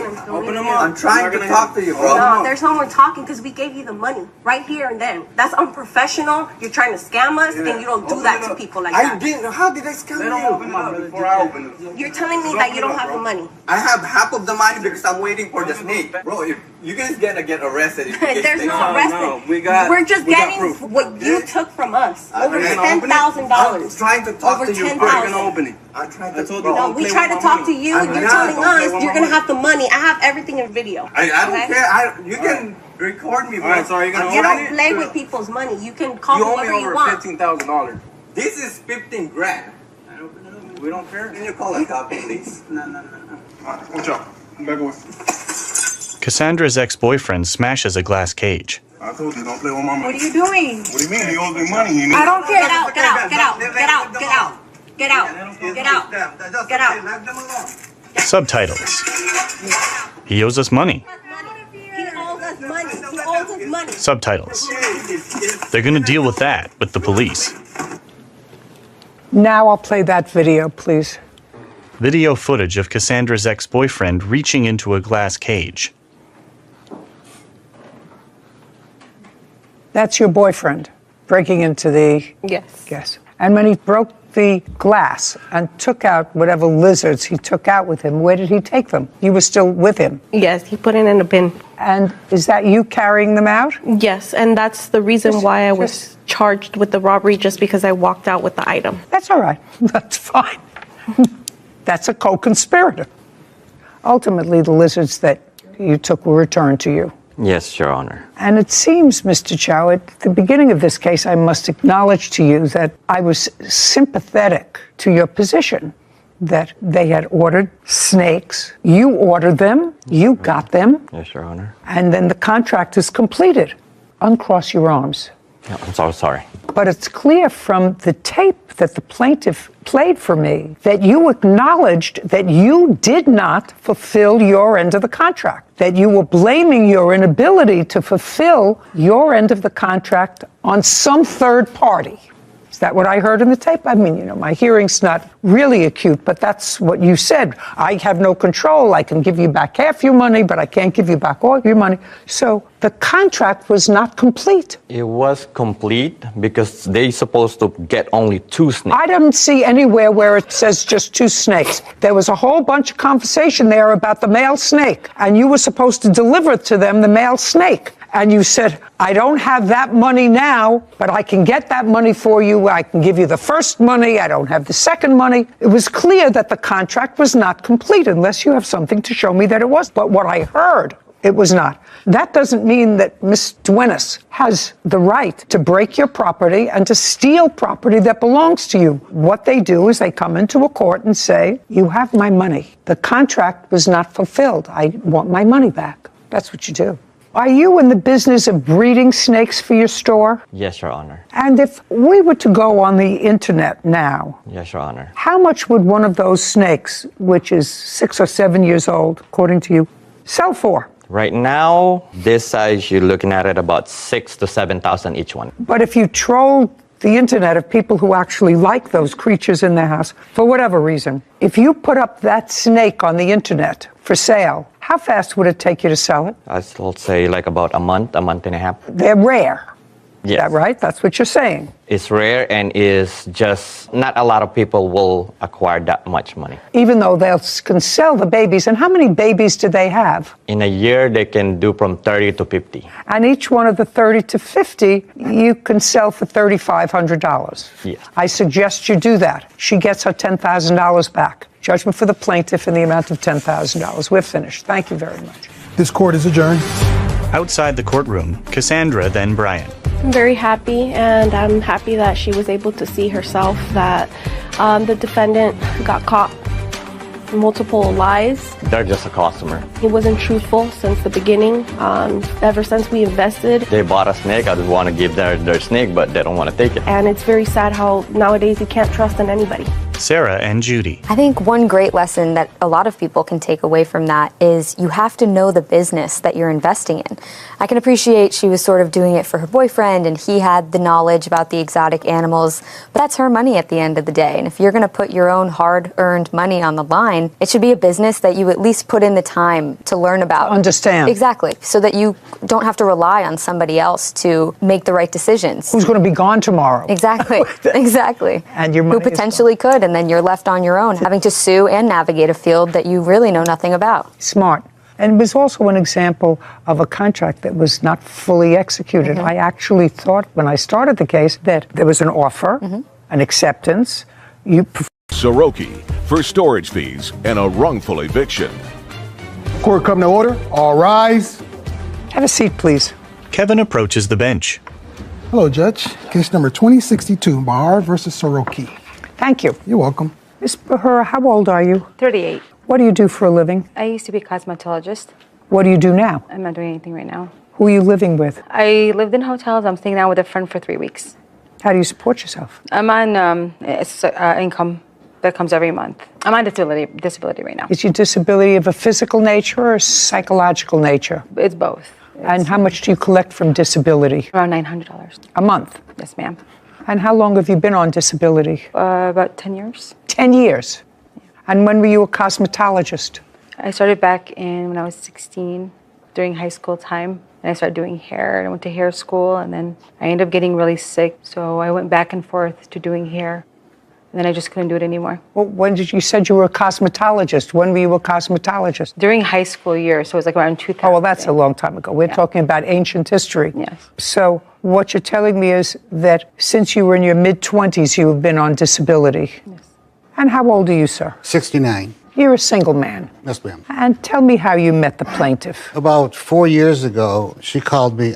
I do auto brokering, where somebody wants a vehicle, and I go to the dealer and try to make the best deal for them, just like a real estate agent. Tell me how she got your number. So I advertise on Facebook, I advertise on LinkedIn. So I don't know exactly how she got my number. How'd you get his number? The truth is, I never got his number. What happened was, when we talk about, I'm looking for a car, I'm selling, I want to sell my car, he messaged me, hey, I sell cars, I can help you. That's 2-3 not years. true. That's very true. I have all the messages through Facebook and everything. But he messaged me, I can help you, how are you, good morning. I said, okay, you can help me. But Okay, I got enough. Yeah. All right, so let me sort of outline this case the way I am now putting it all together. You came onto some hard times, harder than usually your life is because of your disability, and you were in your apartment, according to you, and the building had a fire. Because of the fire, you became homeless. You had already known the defendant. He did something for you with a car. And you were living alone, I assume, in this apartment. How many bedrooms in the apartment? It was a one-bedroom. And did you have a lease in that apartment? Yes, ma'am. And how much were you paying in rent? It was $790. Okay, so you were paying $790 for the apartment that burned down. I'm sorry, $690. I apologize, $690. And how long had you lived there? It would have been 5 years exactly. Okay, it would have been 5 years before the place burned down. Ma'am. And But, Your Honor, what? they were evicting her. At the time of the fire? Yes, yes. And then Just a sec, 1 sec. Don't shout out again. However, I find that interesting. She was living there for 5 years, and how do you know that she was being evicted? she showed me the paperwork. May I see it? Yeah, it's my phone. Douglas produces his phone, then hands it to Kevin. Here's the letter that she had with the management. Okay, good. Thank you. Kevin brings the phone to Judy, who reviews a document on it. I just see your request for a hearing, and the hearing was for what? It was dismissed. I had No. The hearing's for what? Was it for an eviction? No. What was it for? I had COVID, and I had Sarah pay. Are you not understanding me? No, a hearing for what? I'm sorry. I said, was the proceeding an eviction notice? No, it wasn't. It wasn't an eviction notice. They don't have proceedings for COVID. They have an eviction case. You may say, I don't have money because of COVID, and they give you time to pay. Were you served with an eviction notice? A warning to go to court. Just a second. For what? For speeding, for robbery, for assault, or for an eviction? For non-payment. For eviction. Listen, for eviction. Okay. What do you mean, okay? Only because when I told the judge said it's not an eviction. I don't care what you told the judge. You were brought to court for an eviction. Your Kevin, Honor, would you return this my to her, please? landlord took $9,000 just a from second. Sarah. Just a second. Ms. Bahara, let me explain something to you. ma'am. I don't know whether you watch me in the past or whether you don't watch me in the past, but I want you to know that I know exactly who you are. I know exactly how you live. I know exactly how you support yourself. I know who you are. I know all of that. So let's not play with each other. You're a smart lady. You've managed to negotiate at age 38 a system for yourself. So when I ask you, did you go to court for an eviction? The answer is yes. You want to explain it to me if I ask you what happened? Well, I paid it, and they COVID, they couldn't throw me out because it was COVID. You're not allowed to evict somebody during COVID. You want to explain that to me if I'm interested? That's fine. But if I say to you, were you summoned to court for an eviction? The answer is yes. Okay. Perfect. Okay. Whether that had any impact on the fire in this building, I have no idea. No, I don't. It did. I have no idea. And The when she plaintiff said- says she was a heroine in this fire, according to her complaint, and she got a lot of people out of the building, and the things in her apartment were unscathed. Now, prior to that time, had you done anything other than help her secure a car? No. Did you help her secure a car? No, I couldn't get it because her credit was terrible. Just a second. Did she want a car? Yes. Okay, Two what different kind of a times. car did she want? That's the reason that you met. The first time, something inexpensive like a GMC Terrain. The second time, she wanted a 2017 or 2018 Lincoln. I think it's MKX or MKZ. What was she driving when she contacted you? Nothing. Right. Did she ever buy a car? For me, no. But she did get one from a dealer. I don't know how they did it because... Uncross. Yes, ma'am. Do you currently own a car? No, I don't own a car. Well, now I have a car, yes. That's what I am. Yes. Do you understand? You have to let me introduce you to the truth. Mr. Truth, I'd like you to meet the plaintiff. Do you have a car? Yes, ma'am. No, you're only nervous now because you know I understand you. You now have a car. And where are you living now? With my friend. Where were you living prior to that? Hotel rooms. When did you purchase the car? March 27th. What kind of car did you buy? That was the Terrain. What year? 2017. How much was it? With everything, I think it went up to $24,000. How much of a down payment did you put down? $2,000. And you financed the rest with whom? They financed it with... They had to go to a third-party lender. I don't care. Do I look like I need your help? No. No, because I'm trying to find out how this lady who has the sole income of $900 a month, lived in an apartment for $700 a month, managed to save up $2,000 to put down on a car. Car has insurance, car has gas, car has expense. You have to buy food, you need to take care of your hair. Looks like you buy nice clothes, look like you have some jewelry that's more than $900 a month, and you've been really on the doles for a decade. So I'm just trying to square all this with what I'm seeing. Do you understand where I'm going? Yes. Great. Okay.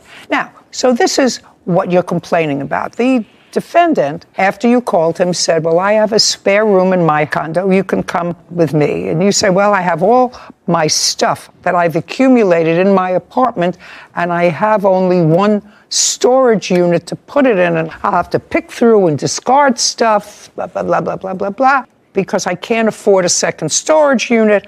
And according to you, the defendant said, I'll pay for the second storage unit. And at some point after you moved in with him and threw you out, he reversed the charges. And so you were charged for your storage unit for your stuff.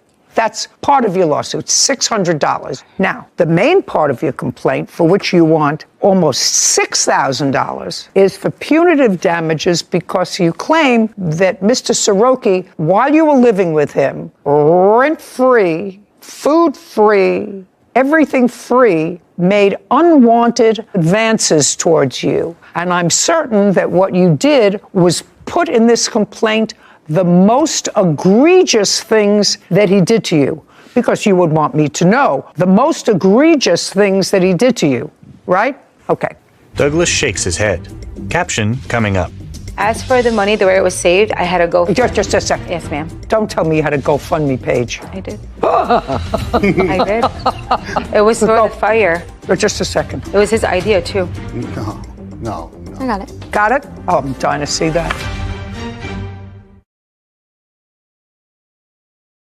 A courthouse. The Judy Justice logo appears. In the courtroom, Marilyn and Douglas.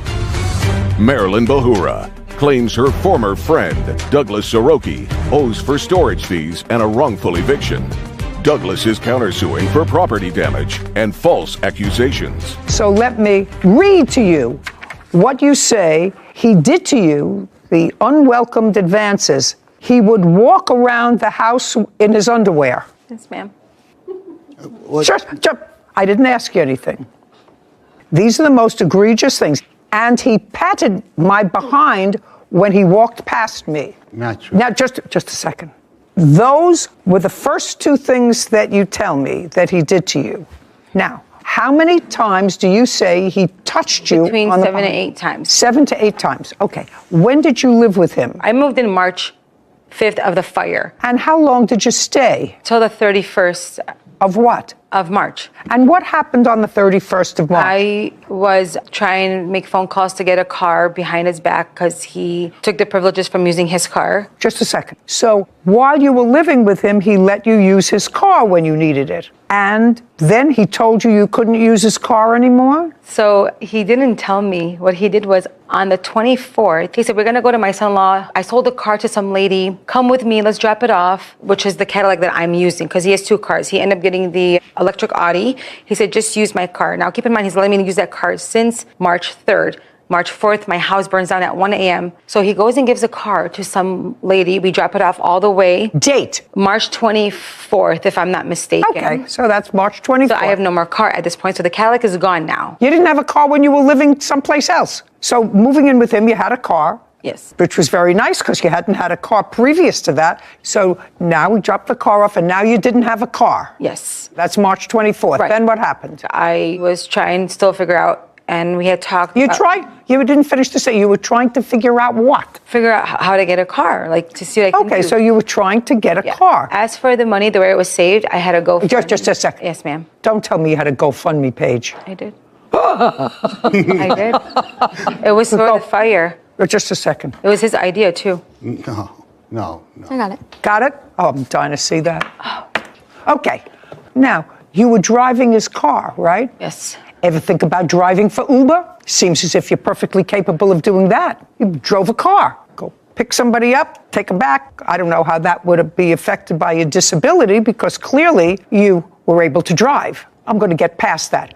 We're back to March 24th. Now, you're making calls when he's not around to try to get a car because you no longer have a car. You leave on March 31st. You want to tell me what the circumstances were that caused you to leave on March 31st? So March 26th, he said, can you please go to a friend's house? I'm bringing a girl over. I said, yes, no problem. It's his house. Okay. You can do that. I said, can you please drop me off? I have a friend that was supposed to be my witness today. She wasn't feeling good. Can you drop me off because it's only 15 minutes where he's from? He said, yes, no problem. And when you slept in the defendant's condo, you had your own room? Yes, ma'am. Okay.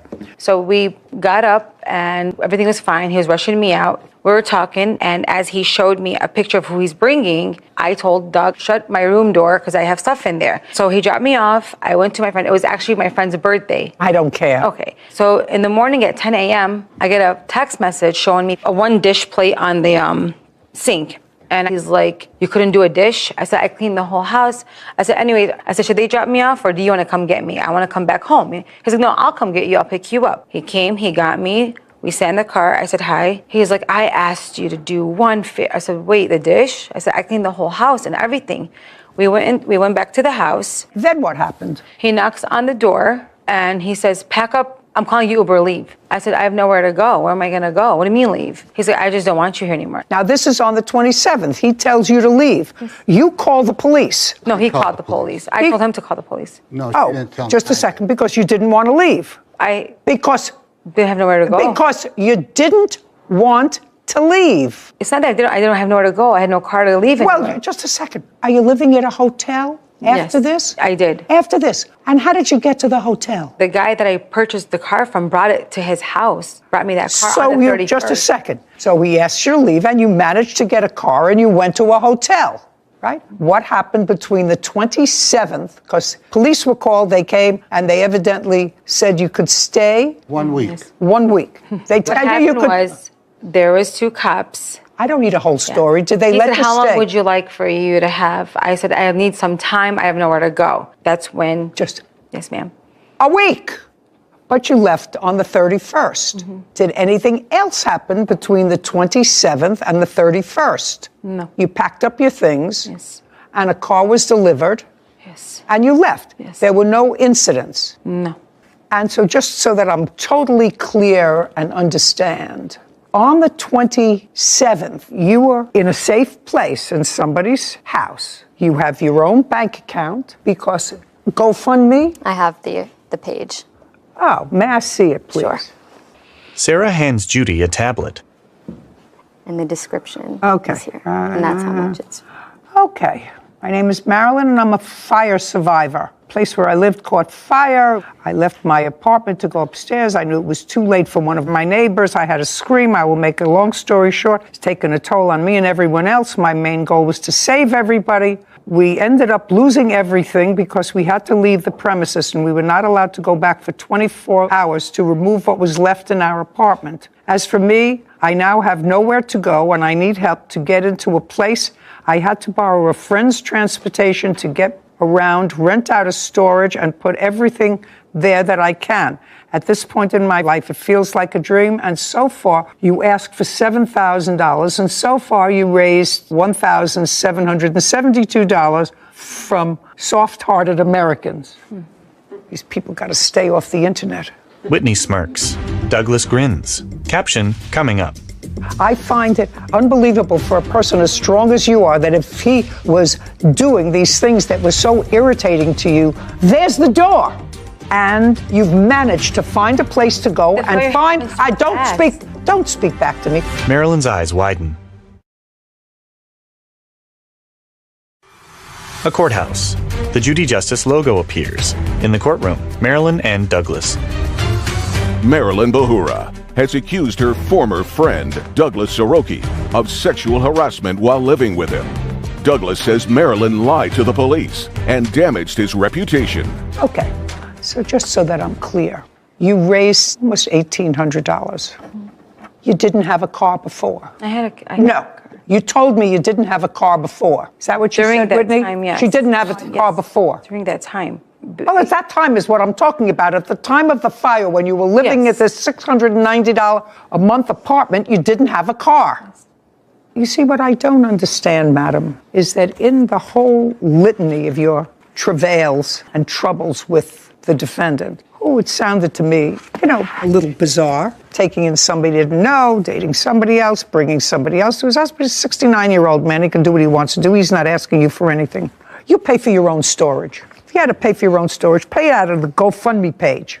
The thing that's most irritating to me is that you now, in order to get money from him, you sued him for sexual advances. And if they were so horrific to you, you've lived in motels before. You've lived in hotels before. You have friends. But it's sort of outrageous to try to convince me that you were so outraged by his conduct and still stayed, and when he tried to get you out, try to convince the police to let you stay because it was your home. That's what I don't understand. The police said that she has... Just a second. Do you understand what I just said?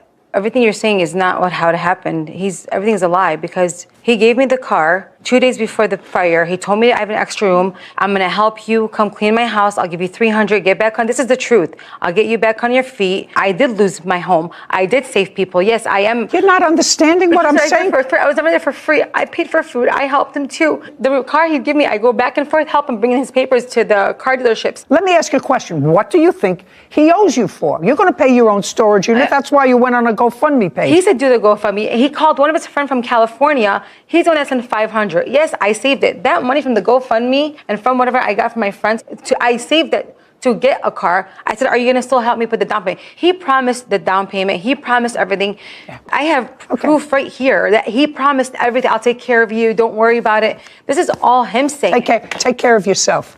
I find it unbelievable for a person as strong as you are that if he was doing these things that were so irritating to you, there's the door.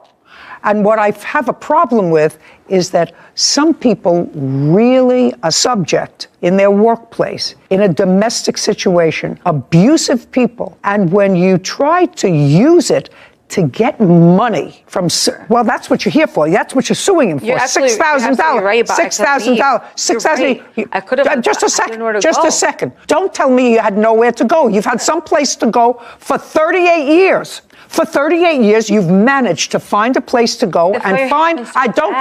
Don't speak back to me. You've managed to find some place to go for 38 years. And without working, hustle to live. However that was, whether it's through relief or food stamps or disability payments or cosmetics on the side, you've managed to not work and live. Well, that's what you told me. That's what you told me. Don't look quizzically. You've managed to not work and to live.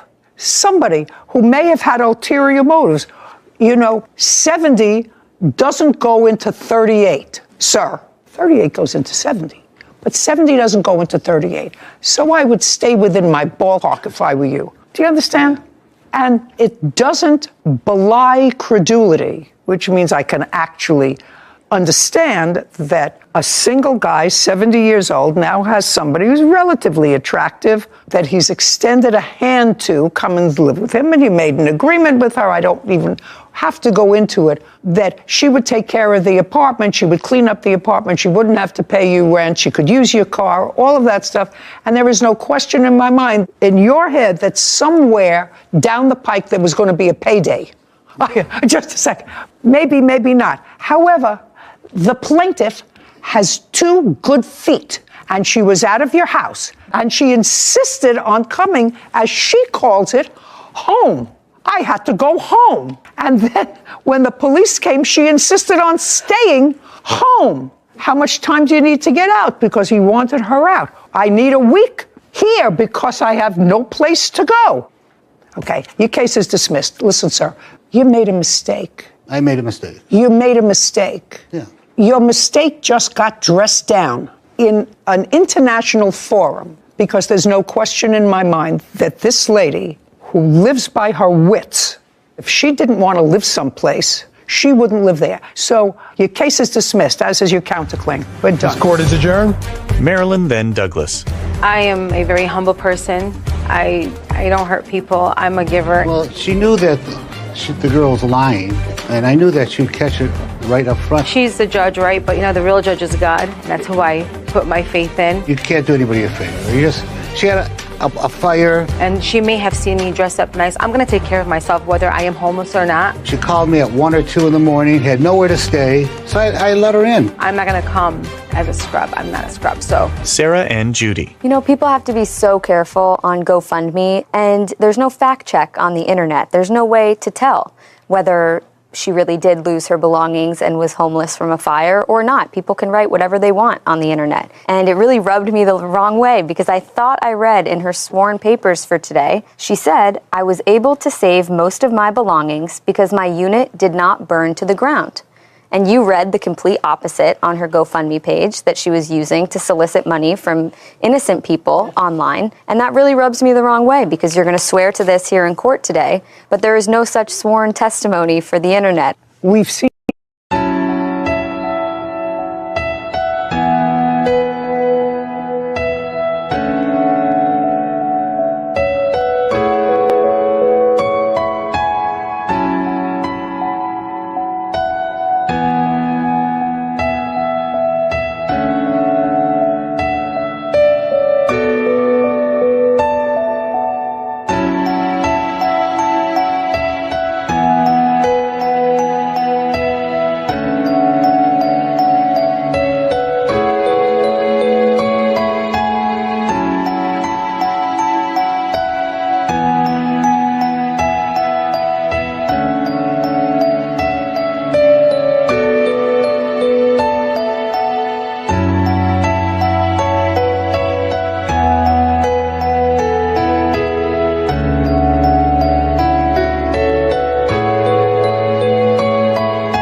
Court come to order. All rise. Judy enters. Be seated, everybody. Kevin. Hello, Judge. How are you, Kevin? Case number 2015, Moss versus Jury. Thank you. You're welcome. Mr. Moss, prior to leasing an apartment with the defendant, had you known each other? Sort of. Tell me a sort of. So we met one time about a year prior. We have mutual friends, one of which had asked me to get ordained to marry her and her husband. So I flew in town to do that, and Nadine was there at their house when I flew in. We saw each other for a few minutes, and that's actually the only time we've ever met in person. And there came a time when you were looking for an apartment where? I was looking for an apartment in the Salt Lake area. And where had you been living? In Seattle. And where were you living, Miss Jury? In Salt Lake City. You were looking to move? Yes. So other than that one-time meeting when you were officiating at a mutual friend's wedding, you hadn't met before, but somebody suggested that you were looking for an apartment, you were looking for a new apartment, and perhaps you could rent an apartment together. Yes, that's fair statement. In fact. Yes, Your Honor. And in what month and year did that happen? It would have been in October of 2020 that this arrangement sort of came to be like, hey, maybe you should see if Nadine... Okay, but you did, in fact, sign a lease together. Who found the apartment? Nadine did. You did. Prior to signing the lease, Mr. Moss, had you seen the apartment? No. No is the answer. Did you ever see the apartment, other than videos or photographs of it? No, I never saw Prior to signing the lease? Correct. Also correct? Correct. On what date was the lease signed? On the 7th of November of 2020. The rent on the apartment was how much? It was $585 a month each. $1,170, Your Honor. So $585 per month each. You both signed it on the same day. Did you move in? I did. On what date? November 8th. And you were still in Seattle? Correct. Did you ever move into the apartment? Never. Okay, and that is also correct? Correct. Because for whatever reason you decided to stay in Seattle? Correct. Is that work-related or socially? Social. And then you contacted her and told her that you weren't intending to move in. Correct. But that you would continue to pay your half of the rent. Is that also correct? Correct, Your Honor. And you were making a direct deposit to the account to pay the rent? Yeah, it was an automatic payment from my account to the rental. To the rental office? Yes, to the rental office. Then you came to find that Miss Jury had stopped paying her portion of the rent. When did you stop making payments on your portion of the rent? In January. So you paid either full or partial for November because you moved in on the 8th, and you paid December's rent. Correct. And you stopped paying rent in January. Why? I lost my job in December of 2020. So I'm going to outline now what this case is about. Yes. Mr. Moss continued paying his half of the rent until you found a roommate. Correct. And you found a roommate when? I believe I found him in February, and he moved in the month of March and started paying his half of the rent. So you didn't pay rent January or February? Correct. 2 months? Correct. And you had no work? Correct. When you found out that the rent wasn't being paid, according to you, in order to not impact your credit, you spoke to her. She said, I don't have a job. You said, I can help you out. I'll send you money. Mm-hmm. Is that generally what happened? Then I'll get into... That's generally what happened, but there is a little more detail to it. I'm going to let you get to the details. All right. And you want that money back. The money that you advanced her in her time of need, which was how much in total? The total is $3,360. She did at some point pay me $300 back, so the amount I am seeking is $3,060. Okay. Are those figures accurate? Yes. And he gave you that money, not because you were good friends, because you were a relative. He had met you one time. Right. And he had, in fact, said to you, I will continue to pay my rent, even though I know you from hole in the wall. I will continue because I signed this lease until you find someone to get me off the lease. That's correct, Your Honor. And your defense, it seems to me, to this action is that he was really trying to scam the government by depleting his bank account so he could collect food stamps or whatever. No. And as a result of that, because he wasn't being honest with the government, you shouldn't have to pay him back. I just want to know if that's what I'm reading correctly. There was never an agreement to pay back. That's a different story. I'm going to read this over because, you know, I'm getting elderly, and I may not have recalled exactly what you said in your answer. Judy looks down at a document. It doesn't say that here.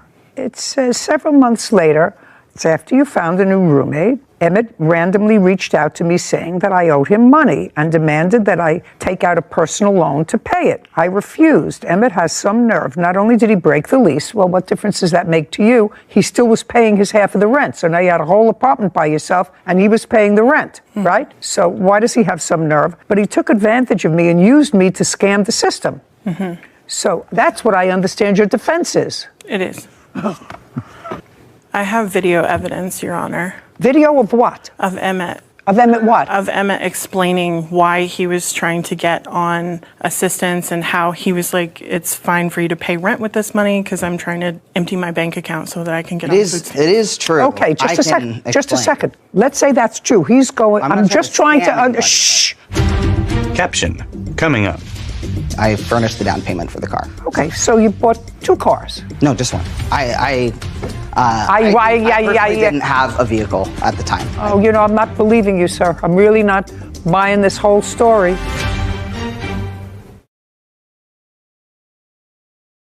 A courthouse. The Judy Justice logo appears. In the courtroom, Emmett and Nadine. Emmett Moss claims his former friend, Nadine Drury, owes for unpaid loans. Nadine says Emmett broke the lease they were both on.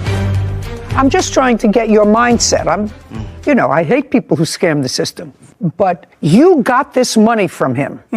And your defense is that he was trying to scam somebody else, so you shouldn't really have to pay him back, even though it was his money. It was his money. It was his money that he took out of his bank and gave to you. Right. For no reason. That I never agreed to pay back for a lease that he was legally on. He's responsible for that rent money no matter what. You mean so you get to live there free? No, Well, just a second. So you get to live there free. If he paid for it for the months that you didn't, you got to live there free. He wasn't even living there. It's not as if he was living there and you didn't get to live there free. You lived there alone.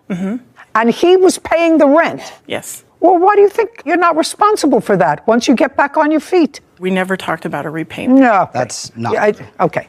Now, we definitely talked about repayment. Now, I want you to explain to me and be very careful because, I've been in this system a very long time. So I know about social services and I know about the system and I know about welfare and I know about food stamps. I know all about that. So you contact her. Yes. And she tells you she lost her job. Yes. Let's pick it up from there. Okay. So I found out through the payment portal that she hadn't paid rent. Yeah, we're past that. Okay. We're I past contacted that. her about that. Well, there was. Don't look up. Apologies. I sent her money that night. No. You contacted the portal, and then you had to have had a conversation with her. Right. If you tell the truth, you don't have to have a good memory. Let's start with you contacted the portal, and you found out she hadn't been paying her rent. That was in January. Correct. January the 2nd. And January, she hadn't paid rent, and you called her, and she said to you... She said to me that she didn't have money to pay, which I was aware of because she had previously told me that she I was aware that she had lost her job. Just a second. How did you become aware that she had lost her job? Because we were friendly with each other. We were talking several times a week via Facebook Messenger. Fine. You knew that she lost her job. Yes. And I assume you knew if she lost her job and you were speaking several times a week. Let's be very careful. This isn't just calling the pay portal and finding out that this stranger who you met once wasn't paying her rent. You were speaking and you knew that she had fallen on difficult times. And? I did. I didn't. Don't go up here. Right here. I didn't know that she wasn't going to pay rent on time. No, just a second. You didn't know what? On the 2nd was when I found out that the rent hadn't been paid. On the 2nd of January? On the 2nd of January. Just look at me. On the 2nd of January, you found out the rent hadn't been paid. What did you do? So I called Nadine to ask about it, and you told me that she didn't have the money. And so I said, okay, I have these extra funds because I, at the time, was also unemployed. I had been taking payments, unemployment payments, and then the COVID payment. And what? The extra payments for COVID on top of unemployment, because this was 2020. Welcome to Inflation 101.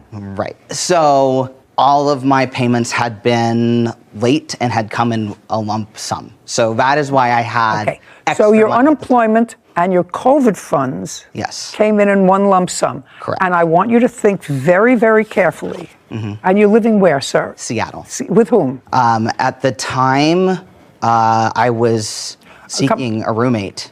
No. Where were you living? So I was living in Seattle. In Seattle with whom? No one. By yourself? Yes. Technically, someone was paying rent because they had moved out. You're looking up at the sky. Sorry. Don't look up at the sky. So somebody had moved out of their apartment, Yeah. which had been prepaid in rent. Yes. So you were living there rent-free. No. This was my apartment that I'd lived in for 3 years. And someone else had moved in and then moved out. And they broke the lease, not me. They broke the lease, but they paid the rent. Correct. They paid their half. I was still paying my half of rent. I never defaulted on my rental payments in Seattle ever. And they were still paying theirs. Yes, so we were both each paying our respective parts of the rent. And I was paying rent in Utah. And you were paying rent where the defendant was living. Okay. So I want you to think very carefully. When you got your unemployment and your extra COVID money in a lump sum, how much did you get? What? No, don't look over there. You know exactly how much you got. Yeah. You don't have to think about it. Just give me a number. $10,000. Well, that should last you for a little bit. And you got $10,000 on what date? I don't remember. Month. It would have been in November. Okay, so now she's run out of funds, and you say to her, go ahead. By the time we get to January, I do not have $10,000. I have much less because of other circumstances. Like what? Like needing to purchase a car for the girlfriend that I stayed in town. A car? Yes. And what else? Rental payments. That's it. Nothing. You bought your girlfriend a car? I did. Her car that she had was a beater, and it was unsafe. I don't care. What about your car? I did use a down. I furnished the down payment for the car. Okay, so you bought 2 cars? No, just one. I didn't have a vehicle at the time. Oh, I'm not believing you, sir. I'm really not buying this whole story. You're living by yourself with a roommate. The roommate moves out. Your girlfriend had a terrible car. You don't live with the girlfriend. Don't. But you bought her a car. You didn't have a car, but you bought her a car. I had, if we need to back it up, I had given up my car in a bankruptcy earlier in the year because of... In whose bankruptcy? My bankruptcy. Your bankruptcy. That is why I didn't have a car. It's getting better all the time. Okie dokie. It was an interesting year. That doesn't mean you don't owe money. It just means I have to know the characters that I'm dealing with. I understand, Your Honor. Okay. Caption coming up. While you were going to the program, which you said it was in person, were you getting any government assistance that was connected to this trade school? That's either a yes or a no.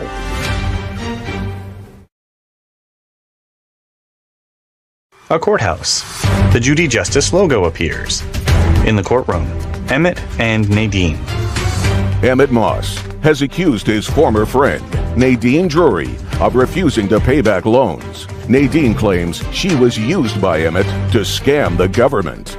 So now you've got much less money from the $10,000. You bought your girlfriend a car, you had to pay her rent, you paid your own rent, you had other things from bankruptcies that you had before, so you have a little bit of money left in the bank. Yes. Go ahead. So don't look over there, right here. No, look, on that evening of the 2nd, I paid Nadine a total of $710, enough to cover the rent of $585, any fees it would cost her to go and withdraw that money from the bank, and she also asked for extra money for groceries. Just a second. You acknowledge a $3,000 amount of money that he gave you. Am I right? Yes. Yes. You say that That that's includes the money that he's saying that he spent on rent, that he gave me for rent, and he's also asking for his deposit. I am asking for my deposit. The deposit for the apartment back. Okay, well, he's entitled to that. You have a new roommate who I'm sure you got a deposit from. She chose to not And if you didn't? collect a deposit from What? the roommate. Well, that's her problem because I she's agree. going to get the deposit back. Yeah. Okay, well, that's reasonable. She's going to get the deposit back when she leaves. When you leave, if you leave the place in good condition, he was never living there, so if you don't leave it in good condition, then it's on you. I want to know about this video that she wants me to look at, where you tell us some sort of a scheme you have to get more money from the government. It wasn't a scheme. Why don't you tell me about it? So far, we got $10,000 that was supposed to last you for 6 months, and you blew it on a coffee a girlfriend. And so you may not call it a scheme. I want you to tell me why you had to have a zero bank account. I didn't have to have a zero bank account. A more limited access to money. What were you applying for, sir? So, not so up here, so here. Okay. I was applying for a program to go into the trades. So it was like a work study program, like electrician, plumber, that sort of thing. And again, I didn't have a job, and unemployment had completely stopped. And as far How many years did you collect unemployment? It was less than 1 year. How many years had you worked? How many years have I worked? Yeah. I've been working since I was 16. So well, I'm surprised 14. the unemployment totally ran out because they kept extending unemployment. People were on unemployment for years during COVID. When they cut me off December of 2020, they did not reestablish my claim. I kept applying and it was denied.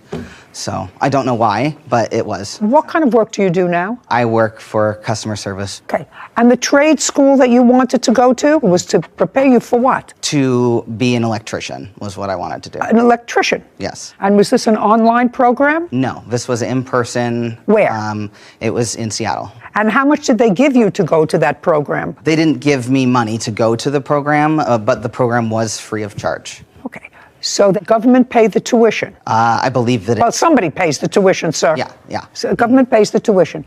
And while you were going to the program, which you said it was in person, how were you supporting yourself? So, were you getting any government assistance that was connected to this trade school? That's either a yes or a no. Yes. I applied for food stamps and got food stamps. That is what I got. So you applied for some sort of assistance while you were going to this trade school, which you're not practicing now, then you're not an electrician. That is correct. And in order to apply for food stamps, you have to have a certain amount of money is the maximum you can have in your bank. That is correct. Okay. So that's the fraud you're talking about. That's why he gave you the money. Yes, ma'am. Okay. I mean, just a second. I also gave her the money because she was going to need the money for rent. Like, it was one of those situations where it was mutually beneficial for me to give her the money, but it wasn't. You're looking up at the sky. I understand what happened. So I wasn't going to have any way to support myself. I needed something to, the $2,000 was going to cover the rent for my place and my place in Seattle and my place in Utah, and then I wasn't going to have anything left. I understand that it became mutually beneficial for you to advance her the money so that your bank account would have less in it so that you could receive assistance and also get free tuition at a trade school that you didn't use. My intention was to use it, and I changed my decision later. Do you think the trade school charged the government once you enrolled in it? Yes. Yes, of course they did. And you know how much the tuition was in the trade school? Yes, you have to know. No, it was free to you, but it wasn't free to the government. Right, the government pays. $1,500 was what I was made to understand. Baloney. You people really somehow deserve each other, but you owe him $3,000. Madam, judgment for the plaintiff. We're done. This court is adjourned. I'm a little bit shocked to be made out as a government scammer. I mean, I lost my job and I wasn't able, and he bailed on the lease that he signed. Because that wasn't ever my intentions. I mean, I was alone. I had lost my job. I just didn't have any support. Definitely careful about getting money from the government. Just glad it's done. Glad I don't ever have to see him again. Haven't had to do that since this whole situation, and I intend to keep it that way. Sarah and Judy. You know, it's so unfortunate because that plaintiff looked like an intelligent enough man, able-bodied, seemingly, and he spent a lot of time, effort, brain power